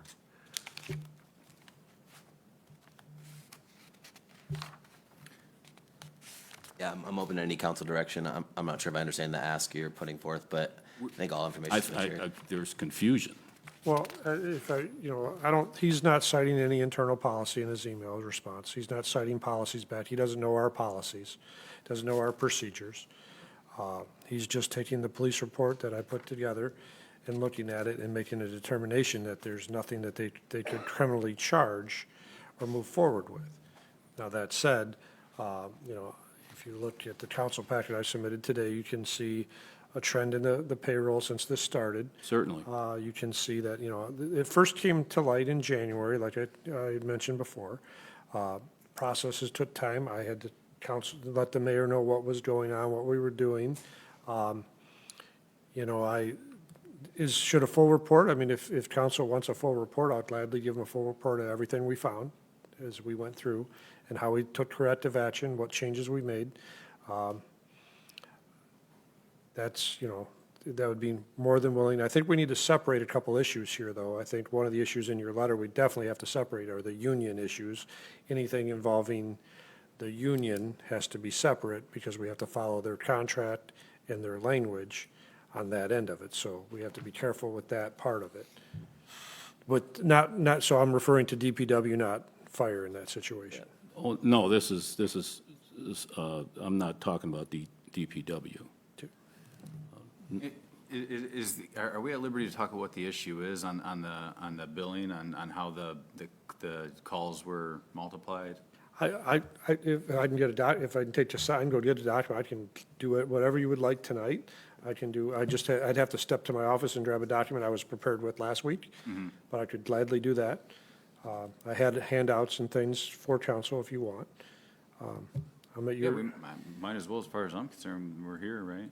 Isn't this all this data that we're speaking of, though, wasn't that already reviewed with all council? No, nothing has ever been reviewed with all Okay, then council. then that's important to share that, absolutely. Because our former mayor knew about it, he came in here and made a comment a couple meetings ago, so he was briefed on it by somebody somehow. But no, I don't think the rest of us council have been. Nope. Yeah, then that's important. Why don't we grab a copy? Duplication. Give me a second to step to the office. You want to maybe move if Mr. Fonte's done, move on to fire chief real quick, and then I'll just grab the packet and come right back in. Well, it's still on this side, yeah. Yeah, I have one more thing that, as you proceed in the calls and that in the fire department, I came across a motion by council back in February of '21 that raised the call and standby rates from $3 to $6. But I see on the spreadsheets, they're at $5. So I don't know if that's the same language. On the motion, I just don't want anybody to be shortchanged, and I don't know if I'm reading this right, but this was a council meeting of February 22 of 2021. It was a motion by Valentine and seconded by Bill Baker to approve increasing the EMT/fire on-call/standby pay from $3 per hour to $6 per hour. And so I checked tonight, and again, I don't know if I'm reading the right column and if it has the same language, but there's something in here for shift at $5 an hour. Am I reading this wrong? You're not reading that wrong in the payroll for $5 an hour. There was a thing for, if two of them had to be worked, Cindy can clarify that there was something where two had to work for a certain amount of money. Correct. So originally it was $3 if you're on shift by yourself, and then $6 if you've got a partner on shift. $6 per hour per person. But as for the two EMTs. But as I went through this, and that's why we created that wage scale, I found a lot of things that weren't really documented, and that's why I wanted to have pretty much a yearly contract to bring to council to say this is our guiding principles for how we're going to pay the fire department. And that just was not the process. They got moved to $5 an hour for one at some point, because that's what we've been doing since, right? Correct. Yeah, so that was never brought to council when they were moved to $5 an hour for one. Had no idea, so that's when, as I began to look into this, and when I get that document in front of me and walk you through it, that's one of the things that I found that nothing was brought, that wasn't brought to council. Don't know how it changed, if it was a gentleman's agreement with other people before me, but I felt that city council should be approving a document yearly, and that's why we created that wage scale document that I brought to you. That took some time, and Cindy and I put a great deal of work into that, doing research of other departments, and that was one of the reasons we went and got that document together. So you would have something, and the target date was, to try to have it every year before the budget year. So we have that going into the next budget, so Amy knows what we're paying, how we're paying, and all those things are in place. Fortunately, it was a little late this year, because Cindy had stepped away, and then I had my medical issue, so it kind of delayed a month or two, and we were lucky to get Cindy back, but. Does that answer that? I'm confused, because is this motion wrong then? $3 per hour, we raise it to $6 per hour? I believe the motion is correct. It was 3 and 6 for 3 for 1, 6 for 2, but we can never see anywhere where anybody was paid 6, to my knowledge, since I've been here. Correct, and I don't have the information that says when that was changed or why. And then the most recent wage scale that was approved by council included the $5.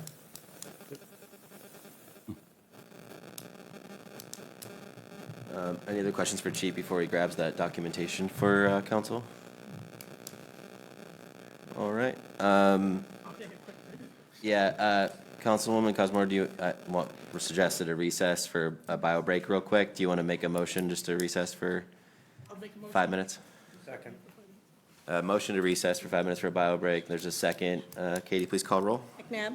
Mulner. Yes. Schumate. Yes. Cox. Yep. Cosmore. We'll leave audio and video live, and we'll be back in 5 minutes. Right now, I see the clock at 8:19, I'm so sorry, did I get 24. you? I'm so sorry. I thought I got you good. For it,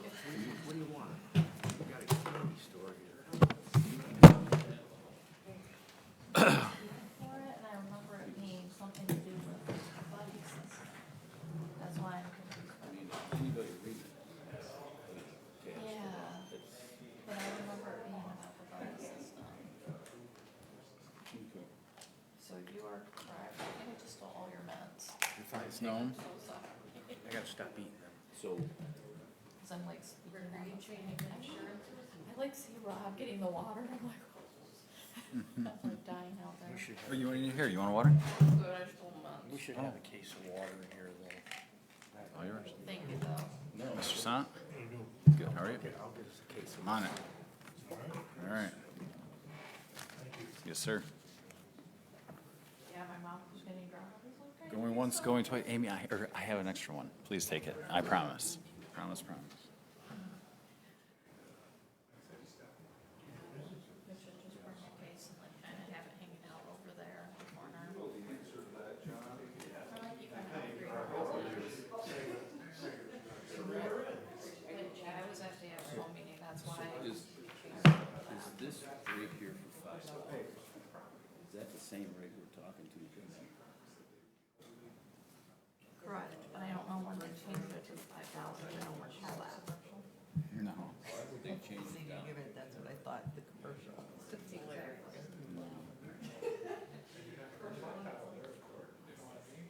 That's all.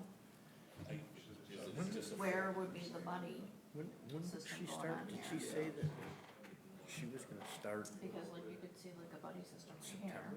I mean, November is. it's 100 and 100, but you don't see anybody for this. Like it should balance. You know, whatever you have should be I don't divisible wanna by. leave Katie. You know, do you see what I'm saying? No, I don't. So we can't make a call unless They there's don't two want a people. council at all. So it should So be. Until they that's why want they a did the council. $6. And then they To make want, decisions. Yeah. yeah, and then they want We a have council. 20, They don't want a 49. council until We have 100, they 100, need something. that I know, 20 and 49. thought so where would exactly be what I the was buddy? thinking. Yeah. Buddy system. They want to eliminate all ability for the council to have any say. Yeah, any it doesn't show influence that in that, but that Till was they need what us. Till they I need remember us. them trying to do. And then they want us to participate happily and march to their little I freaking don't tune. know Yeah. if I have It's like Denison detailed 2.0. notes on that. I probably do, somewhere in my binder, because I would take my council notes and I throw them in the binder. It's supposed to be when you get a buddy system.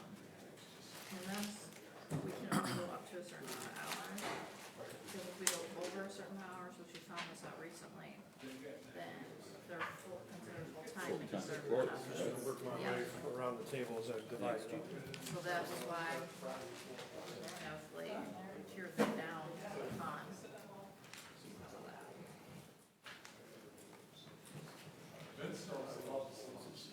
I know what? Vince doesn't love us love has nothing to do with it. No, I know, it's a long drive.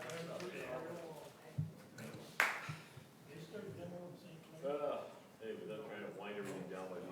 I'm working my way around it. So the rest of the retirement.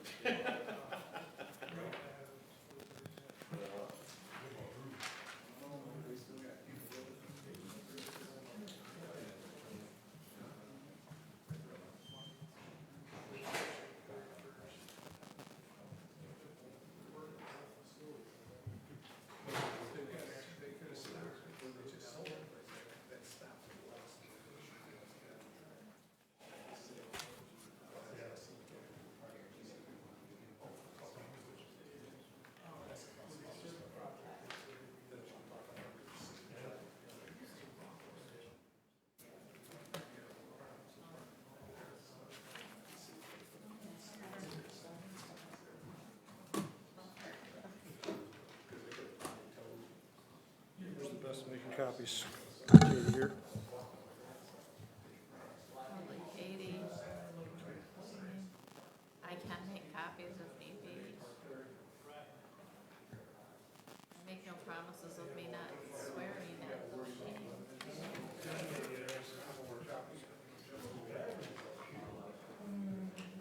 So what's the time? Is that vodka? It should be. Oh, it's just water.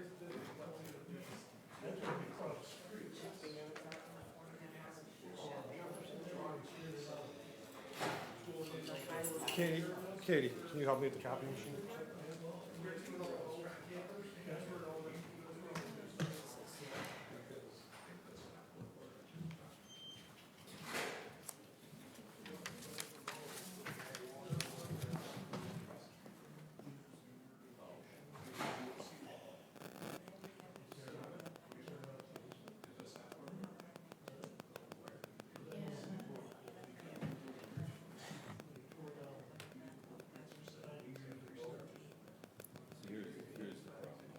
I'd rather like not use it as like. People approach cutting and pasting. Yeah, I do that. The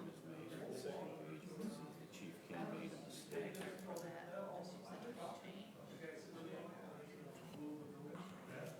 I'll probably like come up there, we'll set a day, like the third week. We'll set a day for me to go see you and a day for me to go see Chief, and then I'll just recount it. There should be I got a big it concern. should be reconciled, which is why I didn't know, because of my practices. Something like this doesn't take an asshole like me to come up in front of the council and say that. Take them in their office and confide it that there's something going on. Yep, I'll just probably come visit you and do reconciliation. Logical mistake in the program or policy. So that I do. It doesn't send over 6 or 8 months.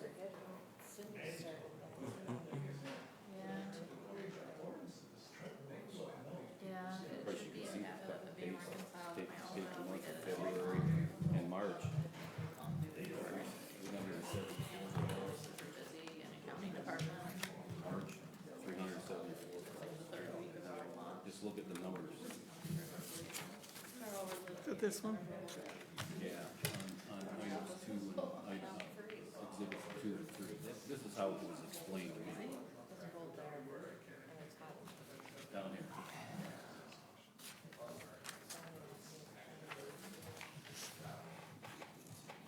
It started with a cut and tasting episode.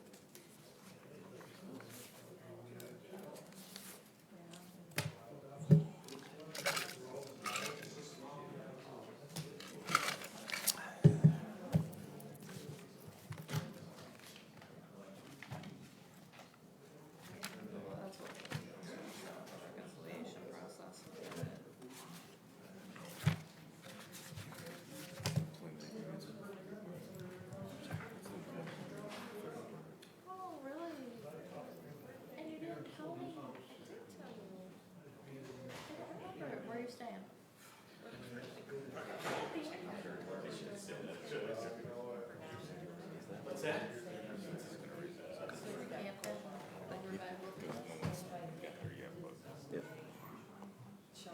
We'll take your guidance. I'm gonna add some words before we start this thing up. Okay.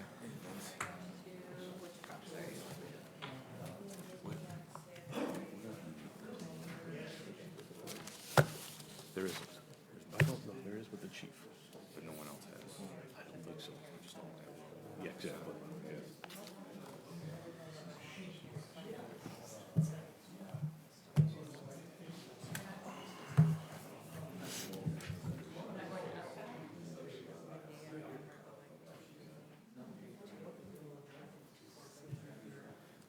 There's a section in the chart, that's why I got up and asked Anthony, is that you have the authority to do the investigations. This is not the venue or the time to do it. Got it.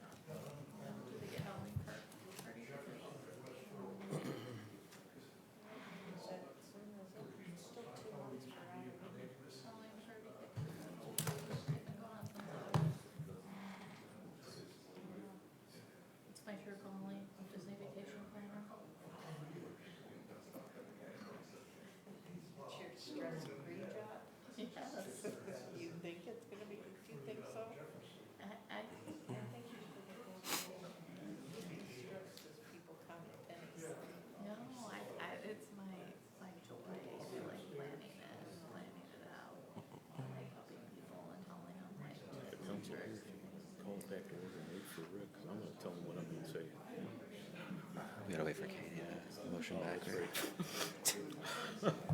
Pissed. Class, his grandma, Margie, I was like, you gotta get this disability pass for him. Because it's gonna save you on, time and stuff, stress. So she got it for Jason.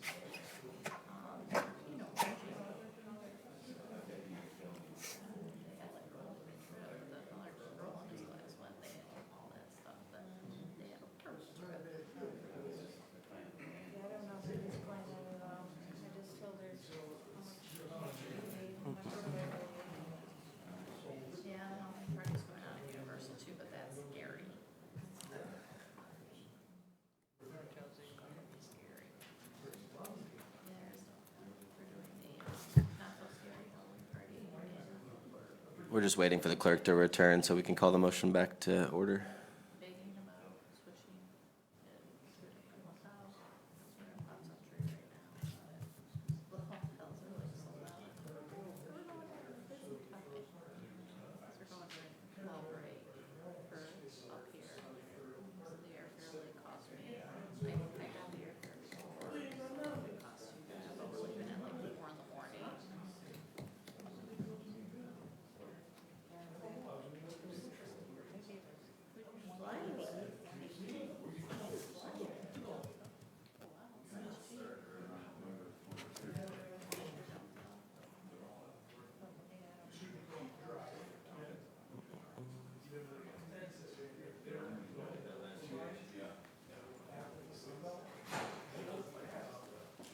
You ever hear from the insurance guy?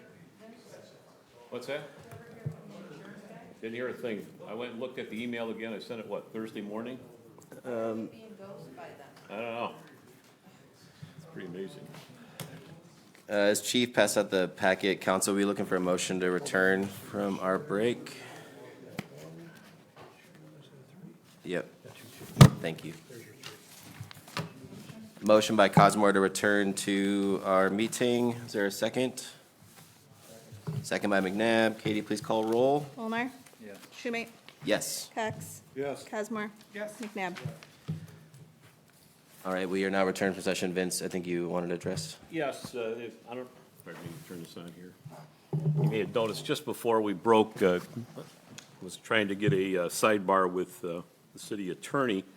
And in essence, what's going on, and the chief nailed it in saying there's different elements to this. But one of the things you have to understand as a city council is you have the authority under section 6.8 of the charter to conduct investigations. And I'm going to just read the first paragraph because thereafter it goes into, the penalties for not complying if you're so inquired. So it says the council or any person or committee authorized by it for the purpose, shall have the power to inquire into the conduct of any department, office, or officer and make investigation as to matters in which the municipality has an interest. The council, for the purposes stated herein, may summon witnesses, administer oaths, and compel attendance of witnesses and the production of books, papers, and other evidence. I think, tonight, in the absence of having all the parties present and in a scattering of trying to assemble what documents are in place, I think it would be in your best interest to pull back just a little bit and figure out how you want to hold this investigation. I just don't think this is the right forum for you to consider it tonight, so. So maybe consider making a motion to open up a 6/8 investigation into this matter that we can plan on for a future opportunity. That sound reasonable? Well, that's the first thing I have in my letter to council. That was the first avenue you could take, the investigation under the ordinance 6.8. That's pointed out in the second page of the letter. So, yep, I'm in agreement with that. So would we appoint an outside person to do the investigation? Would we appoint a treasurer? Would we, I guess, anybody else on council or staff or hired folks? Anybody got? That's up to you. So 6.8 says the council or any person or committee authorized by it for the purpose shall have the power to inquire. So you can select an outside third person, you can have council do it as a whole, or you can create a committee to conduct the investigation and report back. I know last time you all discussed about getting a forensic auditor to start the process if there was no criminal, based on what MSP said. It sounds like they don't find there to be criminal conduct. So maybe that's something that you guys would consider, is maybe finding a third-party forensic auditor to start, and then at least that could be the start of the process, but ultimately it's up to council how they want to proceed. Yeah, I think that's a good idea. I recall that being the discussion in our meeting was third-party auditor. Last thing anybody wants to do is create a conflict of interest here. Agreed. And so the separation of the proximity of relationships, et cetera, that come with this sort of detail needs to be handled correctly. So I would urge council to look at that, to create that separation, to prevent any conflict of interest. And if that means going out to a third party to do it, or a forensic accounting firm, or whatever you want to do, but I would separate that. Yep. Councilman Molnar, you had a motion on the floor. Do you want to consider that context? Yeah. Well, what I'd like to do is take between now and our next meeting to do some research to find a third-party investigator or a Nice. company that we can hire for this. And at that point, once we identify potential vendors, we can look at putting out a request for bid for those services. Awesome. Do you want me to put that under we can put that under your report for next meeting? Fine, yep. All right, cool. Since this is going possibly to an investigation, the documents I just handed out, I think probably best for me to retrieve and hold, unless you think, I mean, I'm fine with you guys having them, but the more of that stuff moves around, Yeah, I have no problem with you taking them back. yeah, it's probably the best to secure all that, save it, and that way it's all here. You can just, council, you can leave that in front of us, and Chief, you can collect that at the close of the meeting. Doesn't sound like we need any then other action other than No, Councilman Molnar. I'll retract my motion. All right. However, do we have clarity on the $6 an hour? Are we paying our people properly? Because it's still confusing. I was talking with Amy about it, and I just want to make sure that we live up to our end of the bargain, whatever that was. Do you want to speak to that?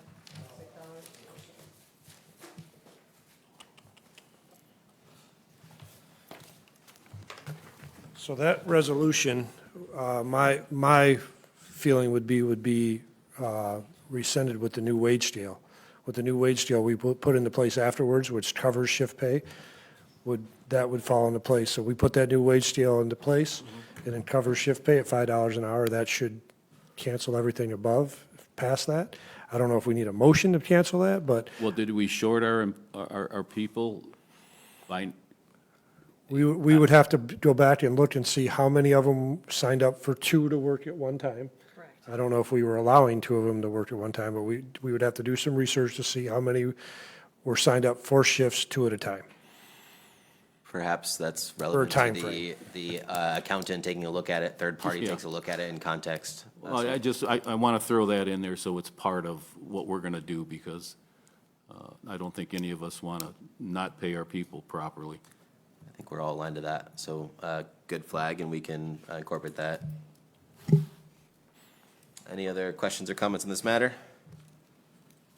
All right, Finance Director McEwen, floor is yours. So in your packet, you should have gotten the credit card policy. I apologize for the formatting. I do have it retyped up now. I was just trying to get into the packet and quick notice. And fortunately, a lot of these documents are kind of older, so it's harder to get them formatted and you have to retype the whole thing. So I highlighted the things that I did change. The first one was number 1 for the people who would have the bank credit card, and that's city clerk, city administrator, finance director, police chief, and parks and rec director. On item number 3, I made it that the finance director is the official responsible for the issuance of fuel and gas charge cards. Before it said the city administrator, and they do not have access to the fuel and gas card page. So I thought it would be better for it to say the finance director. Number 5, I added and/or that they could notify the city administrator or the finance director. It's always good to have a second person in place in case something happens when one or the other is gone, especially with a lost or stolen card. For number 6, I said they have to turn it into either the city administrator or the finance director if they leave. I said that all receipts should be all credit card invoices. Before it said the city clerk. That did not make sense to me, so I changed it to the finance director will review all receipts. And that all receipts need to be received within 3 days, and failure to do so will result in losing your credit card privileges. And that once the receipts have been verified and reviewed, it will be turned over to accounts payable to pay the bill. And I think that summarizes all the changes that were made. I would need a motion to adopt the new policy so that we could get it in front of our people to have them sign. So anybody who has like a Tractor Supply or Home Depot card is going to have to sign that they understand this policy and are going to abide by it as far as turning in receipts and everything else. But if you guys want to use this as a rough draft and make some adjustments, I am more than open to that as well, and I can make some adjustments and have it up on the next meeting as well. I make the motion to approve this. Motion by Molnar, is there a second? Second. Second by Cosmore, any further discussion? Amy, thank you for taking the initiative, coming out of the meeting, and getting this updated. Katie, please call roll. Schumate? Yes. Cox? Yep. Cosmore? Yes. McNabb? Yes. Molnar? Yes. Okay. Motion carried. Thank you. And the other item that I have is that we do have a meeting set up with the auditors for the mayor and the treasurer and I to review all our statements. So they are finishing up that audit, and we do have a meeting scheduled, I believe, on September 27th to review all that. So I look to see them coming in front of you guys around the first or second meeting of October. Awesome. And that is all I have. Thank you, Finance Director. Police Chief Tangway, back to you. Thank you, Mayor and Council. Council and Mayor, before you tonight is the Police Department report for the month of August, showing calls for service, traffic stops, arrest. Our records activity report is in there. Court costs have not been received at this point yet. Hopefully, they're usually a little bit behind. Hopefully, I'll have those by the next council meeting. The ordinance activity report is in there. Fire department payroll showing $7,342.50 for 43 responses is also included. And if you look through your packet, you'll see one of the new processes in place where Deputy Chief Simon and I are signing all the sheets. You can see what every actual sheet is for. You'll see the shifts that are in there. You'll see the special details and also calls for service. The calls for service sheet's a little bit tough to read because you may have to zoom in electronically if you got it electronically, but it probably prints pretty well. Any questions on that before I move on to action items? No, sir, thank you. Action items tonight. First action item I have is to 24-15. Let me get to that here in my 24-15. Those are my internal numbers, just numbering them as to surplus a 2014 Chevy Tahoe ordinance vehicle.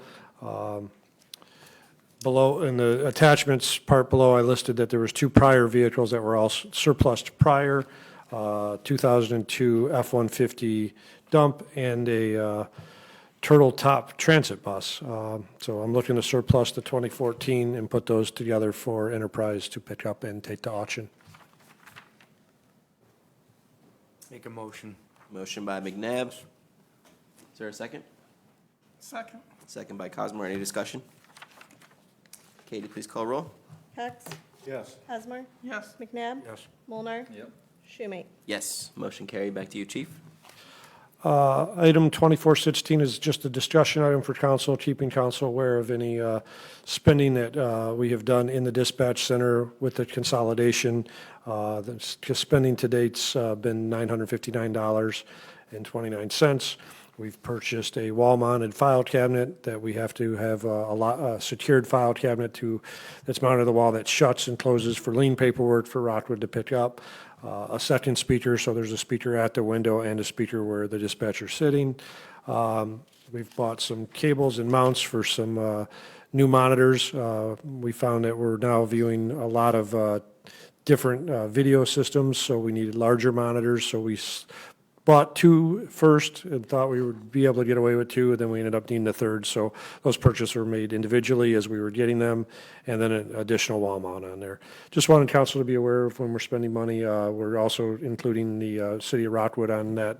They got a copy of this too to know what we're spending in there. I don't foresee a whole lot more of non-grant money spent there. We have some grant money that we had already targeted for in there, and that's on the next discussion item. Any discussions or anything on that? Thanks for coming back with those updates and for keeping the city of Rockwood informed.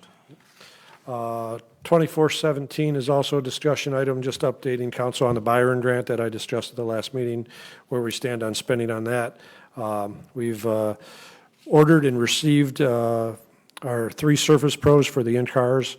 Those came to $5874.12. We've ordered and received the 2 computers that are there from CDWG, our computer company.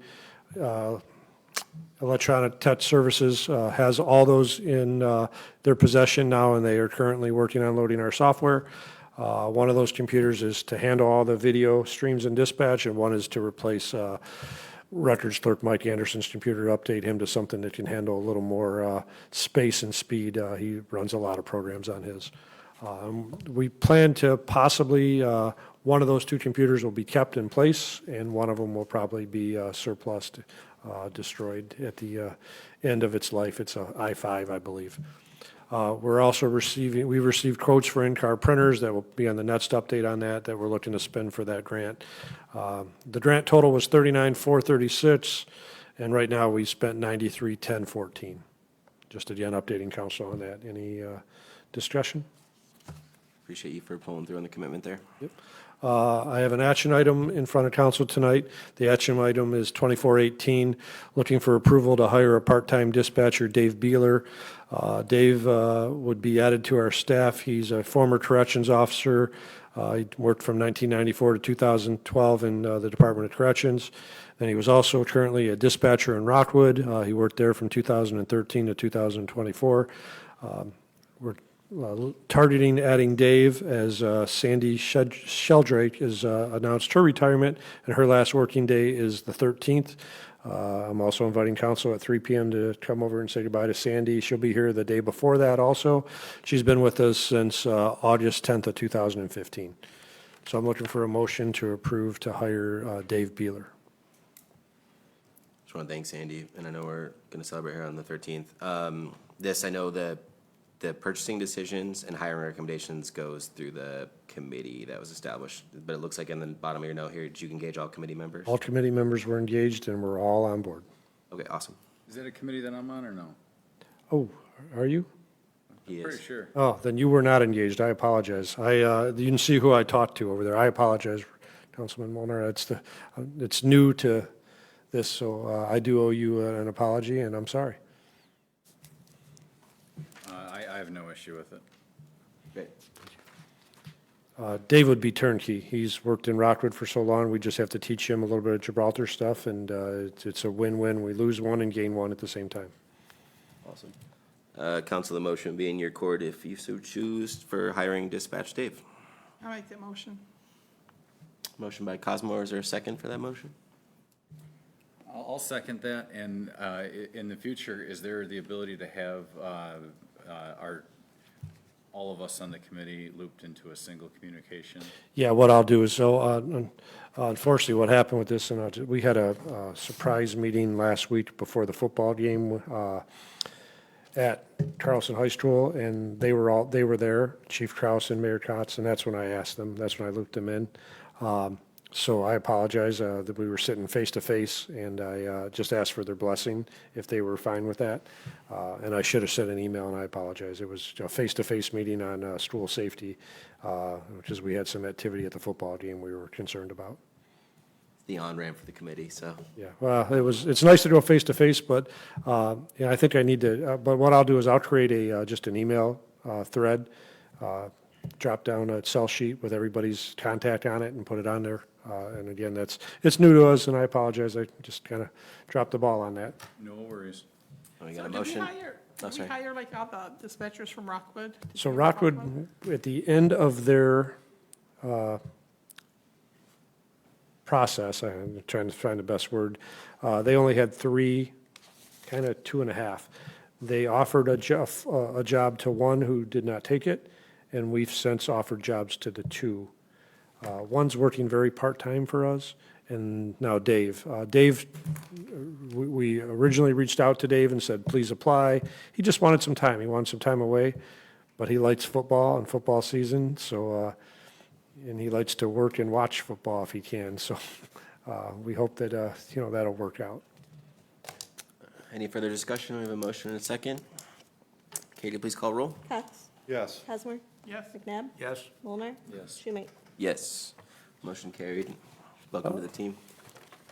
Action item 2419 is a request to purchase 10 TASER 7 units from the Detroit Transit Police Authority and 1 docking station.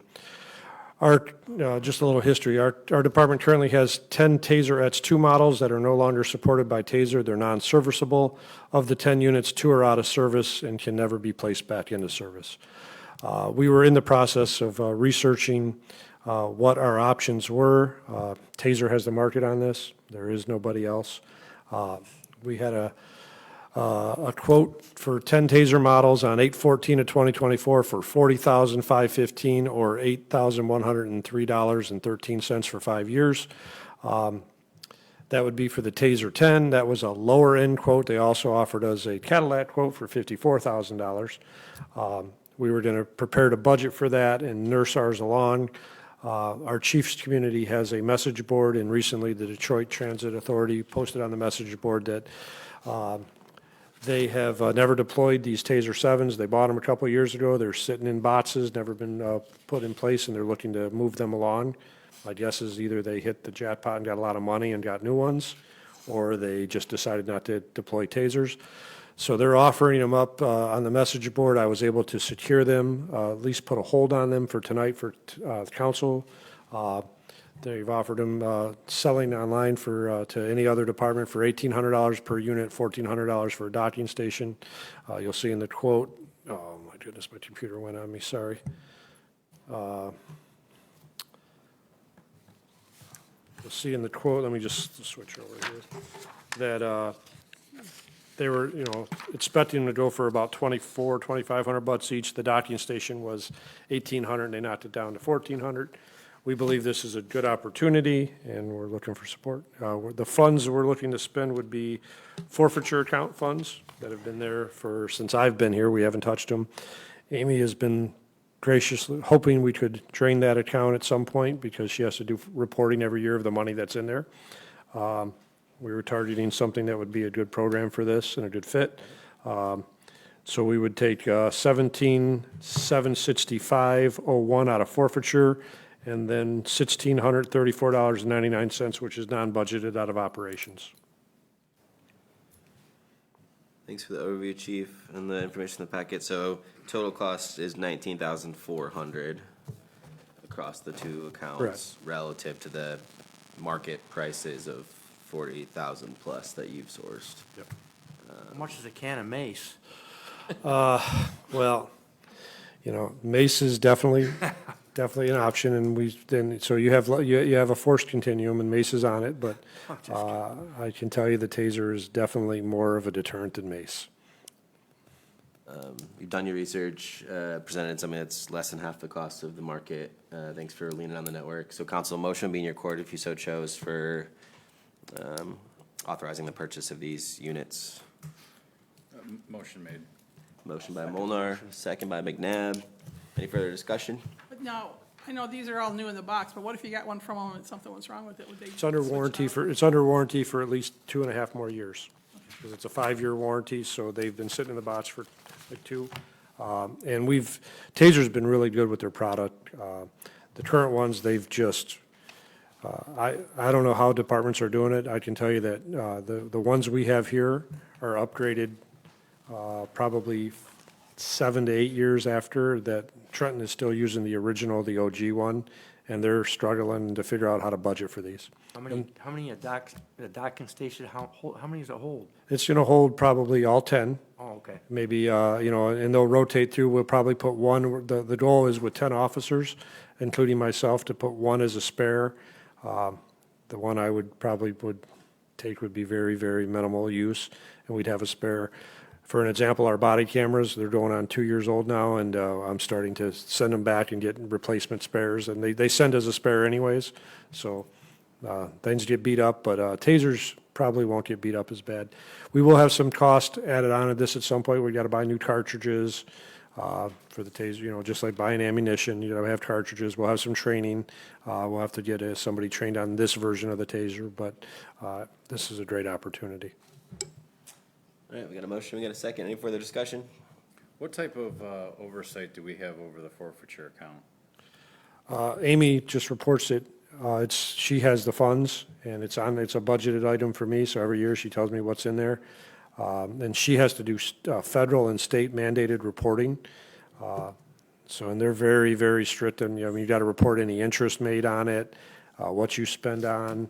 So we'll have to, with this, I've already reached out. They will send me a request to purchase. They will send me an invoice, a copy of a check, so we'll have everything along that route to follow suit with this. So all expenditures out of that account are approved by council? Yes. Yeah. And I also have to, and it also has to be within the list of stuff that can be used for it, which is tasers.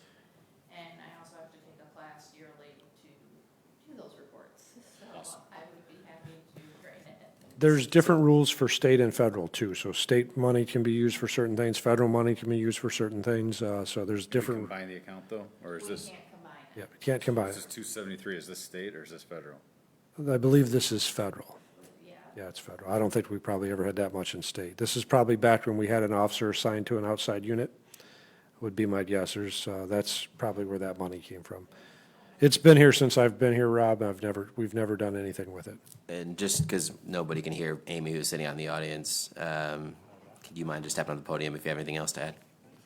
I was gonna say, there's only $10,000 in the other account, and we've only added, I think, 1,500 since I've been 2 here. years.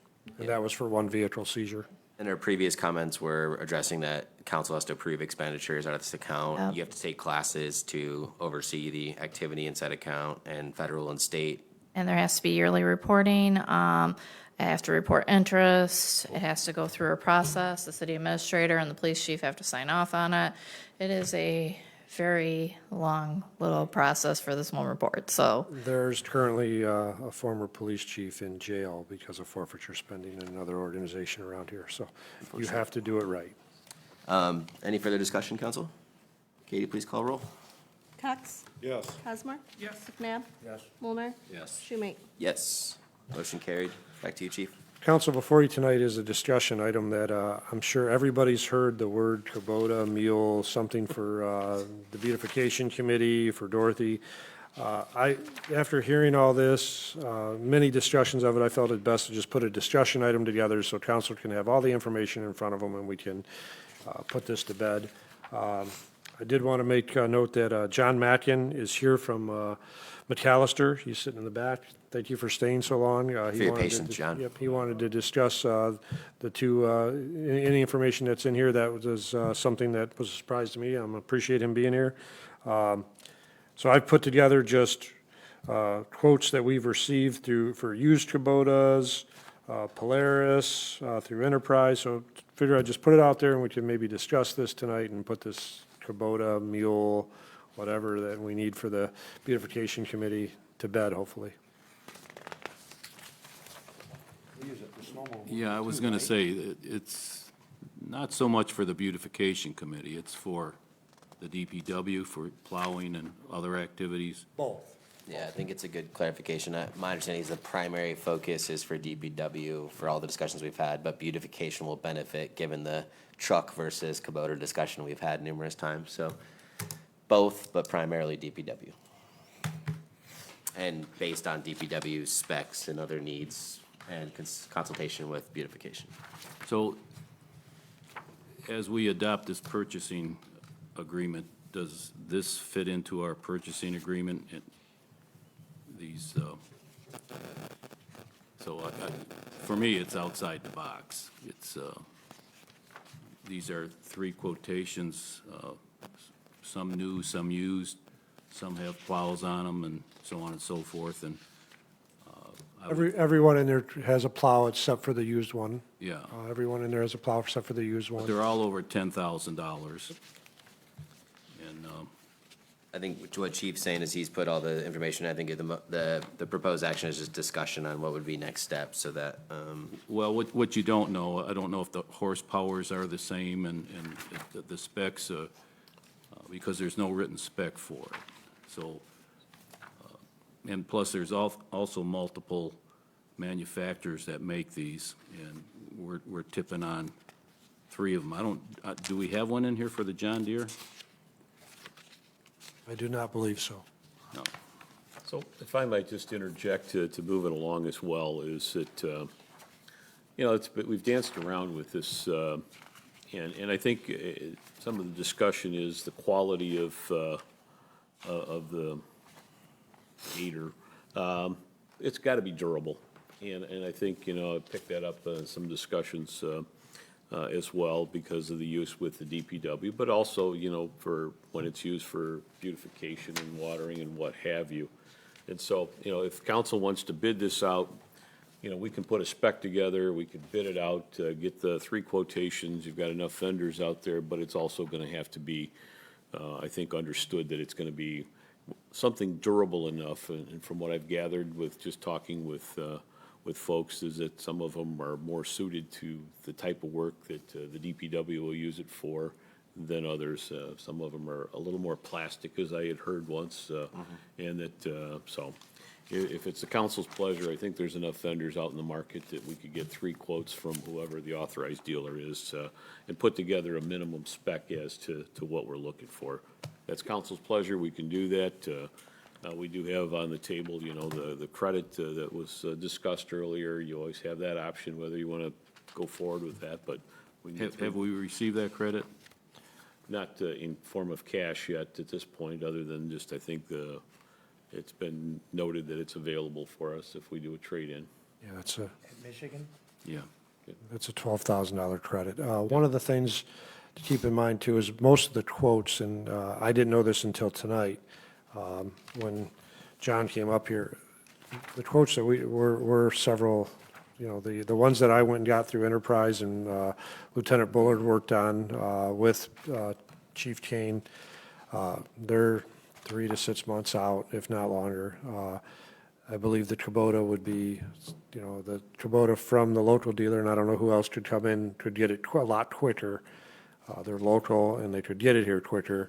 I don't know how, Bill's not here to answer the question on how often they use it to plow sidewalks, but I'm guessing, looking at the one they use it a lot, it's pretty beat up. So if we're looking to plow small sidewalk areas, small areas with it, you know, we may be out into the snow market by the time we get one from one of these other vendors.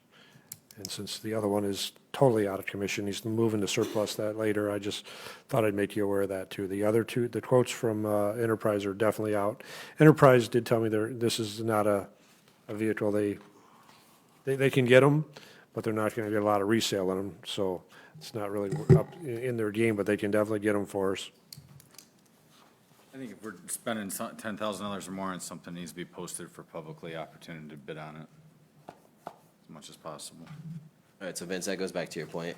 Sounds like the path that you were looking for, Chief, is to get minimum specs together and go out to bid for this, is what I'm hearing. Is that correct?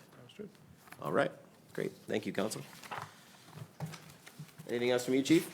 I hope that's enough. All right, thank you for a very thorough report and set of actions.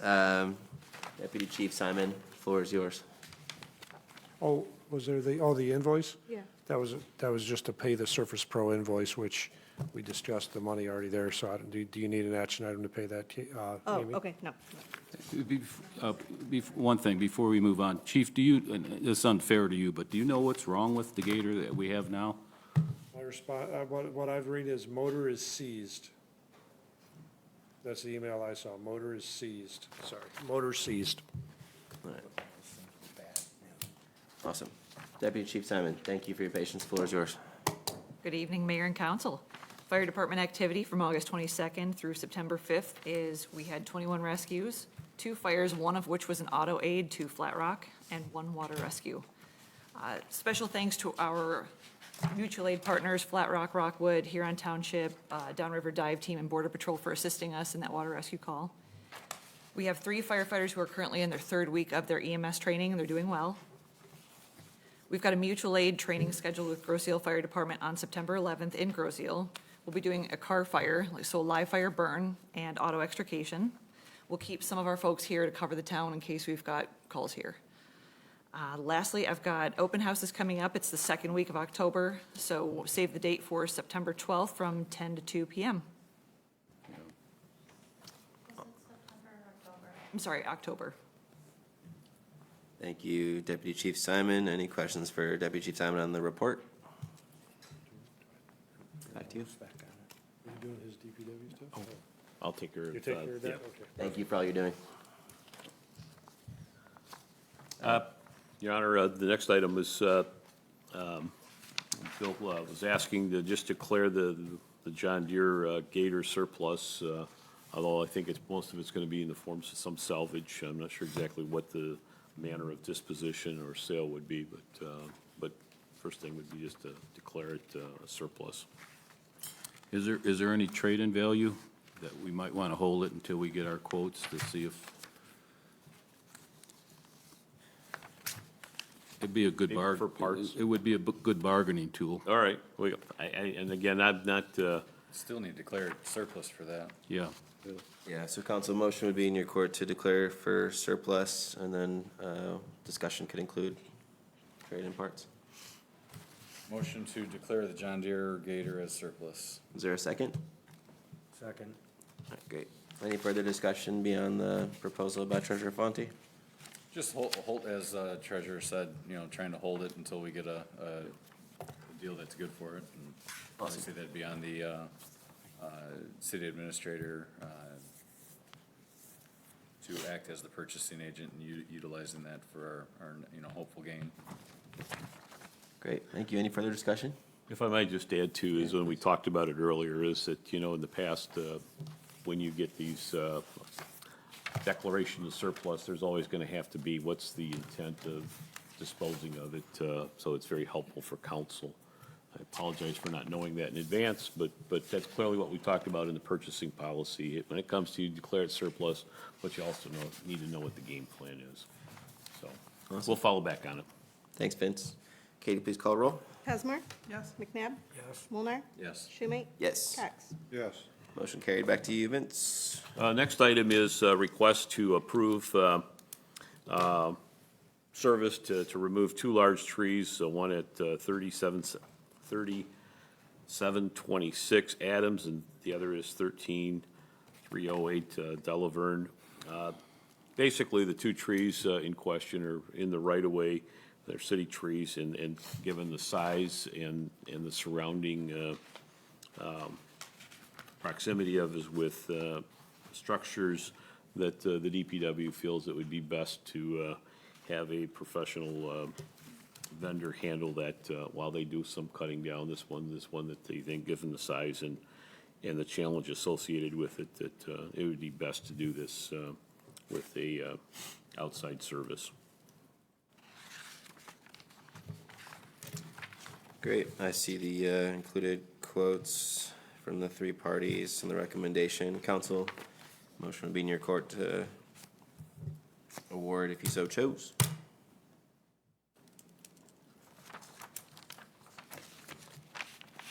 Yeah, if we get an outside vendor now, they have to be licensed, they have to have insurance and all that to be covered with them, right? That's typically what you want, is to make sure they have all of that since they're working on our behalf. And clearly, we have the insurance requirements. And, I will say one thing is there's been a lot of, I've received in my short time here, calls for a lot of tree removal. And I could tell you in my last jurisdiction, probably the last 2 years I was there, we probably spent almost $300,000 taking down these sizable trees that really were hazards, and those were just in the right-of-way.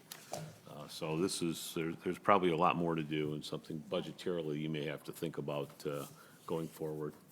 Yeah, because we have a lot of old trees around here, but they're getting into their life. So. I'm looking at this, the lowest bid here, One of a Kind Services, and on their insurance certificate, they do not have workers' comp. On here, they only have GL. I'm not sure how much anybody's vetted these for those necessities. This is for One of a Kind? That's correct. Yeah, let's see here. So I probably should have them sign our contract and require the appropriate levels of liability coverage.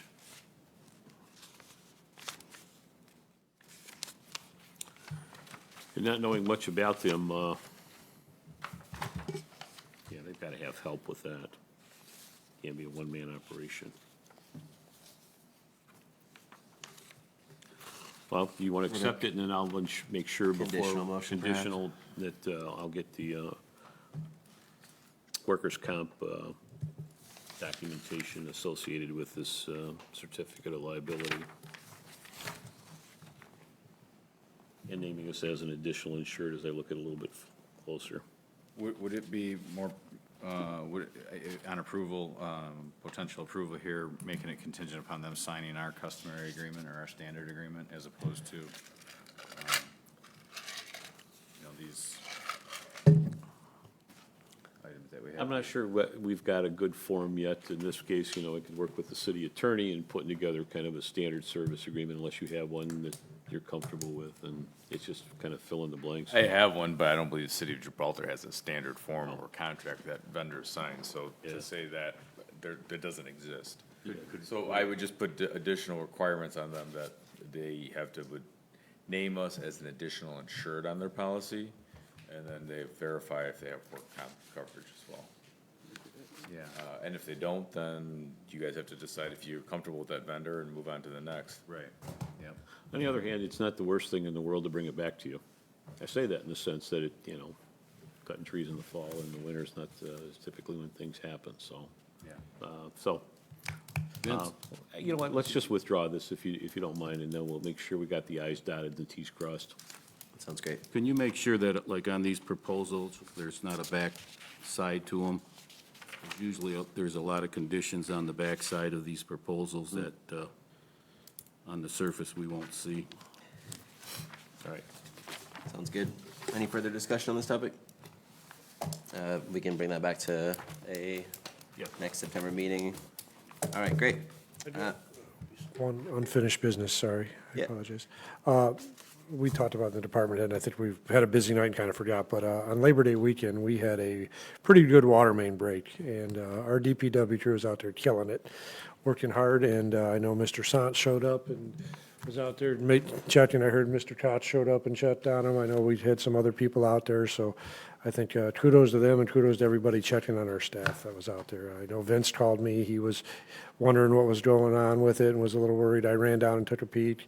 I think Chelsea, Brad took him some food, so it was a long day, you know, and kudos to Jerry. I know when it first hit, the water dropped really quick, and he got it back up by bypassing whatever they do in the water world, and got our businesses back up and running downtown. And they were one of the first calls because they were panicking how they were going to not have water for their operations. So good job, Jerry. Echo the gratitude for how much time was spent, and it was literally 24-hour, you know, overnight stay and attention to that. So thank you so much for sharing that. And Katie, thanks for working closely. And Vince, I know you were at late nights on the phone, making sure everything was taken care of properly for the communication. We're going to schedule a debrief with the teams just to figure out how we best move forward, given that relatively extreme scenario that transpired. All right. No other unfinished business. We have new business. Vince, do you want to give council any further information around the closed session request? Just requesting to go in to discuss labor negotiations, a couple items that are ongoing. Council, if you, I know you got a note hopefully from Vince around this, but. They didn't send it out. I'll just verbally go through it. Okay, cool. Yeah. All right, so council, we discussed the labor negotiations on a closed session, so we need a motion to enter that, perhaps a motion to enter that after public comment, so we can let our residents in attendance depart. Make a motion to go in closed session after public comments. Thank you, Councilwoman Cosmore. Is there a second for that motion? Second. Second by Cox. Katie, please call roll. Holman? Yes. Schumate? Yes. Cox? Yes. Cosmore? Yes. McNabb? Yes. Okay, motion carried. So public, there's no tabled and referred items to address this evening, so public comment we'd love to raise before we go into closed session. I don't know if any of you heard or overheard, Police Chief. October 12th is going to be a busy day. It looks like we're having a Rotary scavenger hunt. October 12th, Fireman's Open House, citywide cleanup, October 12th, and the Fall Festival. It's going to be a very busy day. Busy I don't day. know if it matters. We're going to be real low on volunteers. Well, thank you for the heads up. Public, any other comment? If not, we'll have to close session and ask you to depart for this closed session. Wayne Brannon, 30490 South Gibraltar. I guess I got a question for the city attorney. When Humbug was sold again 6 months ago, 13300, there's somebody living in that building. It's a commercial building. It's zone marine commercial. I was told it was a non-conforming building, but when the property's sold, they lose that non-conforming compliance. And I just want to know, are the people in there legally, or what can be done? Because the building department said they don't know anything about it. I mean, Unfortunately, I know nothing about it. This is the first I'm hearing of the address, location, type of use, so I can't give you an answer tonight. okay, I'm just curious because I know once that was sold, they lose that non-conforming. And it's basically a shed, so. We'll make sure the city attorney gets all the information so that he can have a more informed perspective on it. Okay, and also, you've got quite a bit of surplus in the DDA. And I seen the guys when they were through with the DPW that day on the water main break. And if the money is possible to be turned over to hire another DPW person using DDA money, I think that would be a very big plus for the city. You know, if it's possible to do that. I don't know if it can. I really appreciate the suggestion. I know we've discussed DPW resources. I can't speak offhand about the financials and what we could apply it towards, but I definitely don't something to know, look that's at. why I'm just asking, I was discussing with Bill the other day, and I had a brief discussion with Vince about it. And also, the gator you're purchasing should be charged to the DDA too, because most of the work done with it goes through the DDA. Appreciate Disagree. that. Thank you for all the comments. Thank you. Any other public comment? All right, members of the public, thank you so much for tuning in and for staying so present for what has been a very long meeting. We're going to ask you to leave now because we have to enter closed session according to the motion that was made. Hope you have a great evening, and Katie can make sure our AV is addressed accordingly as we enter closed session.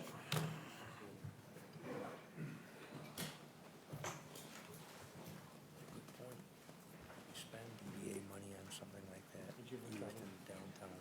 Thank you, Deputy Chief Simon.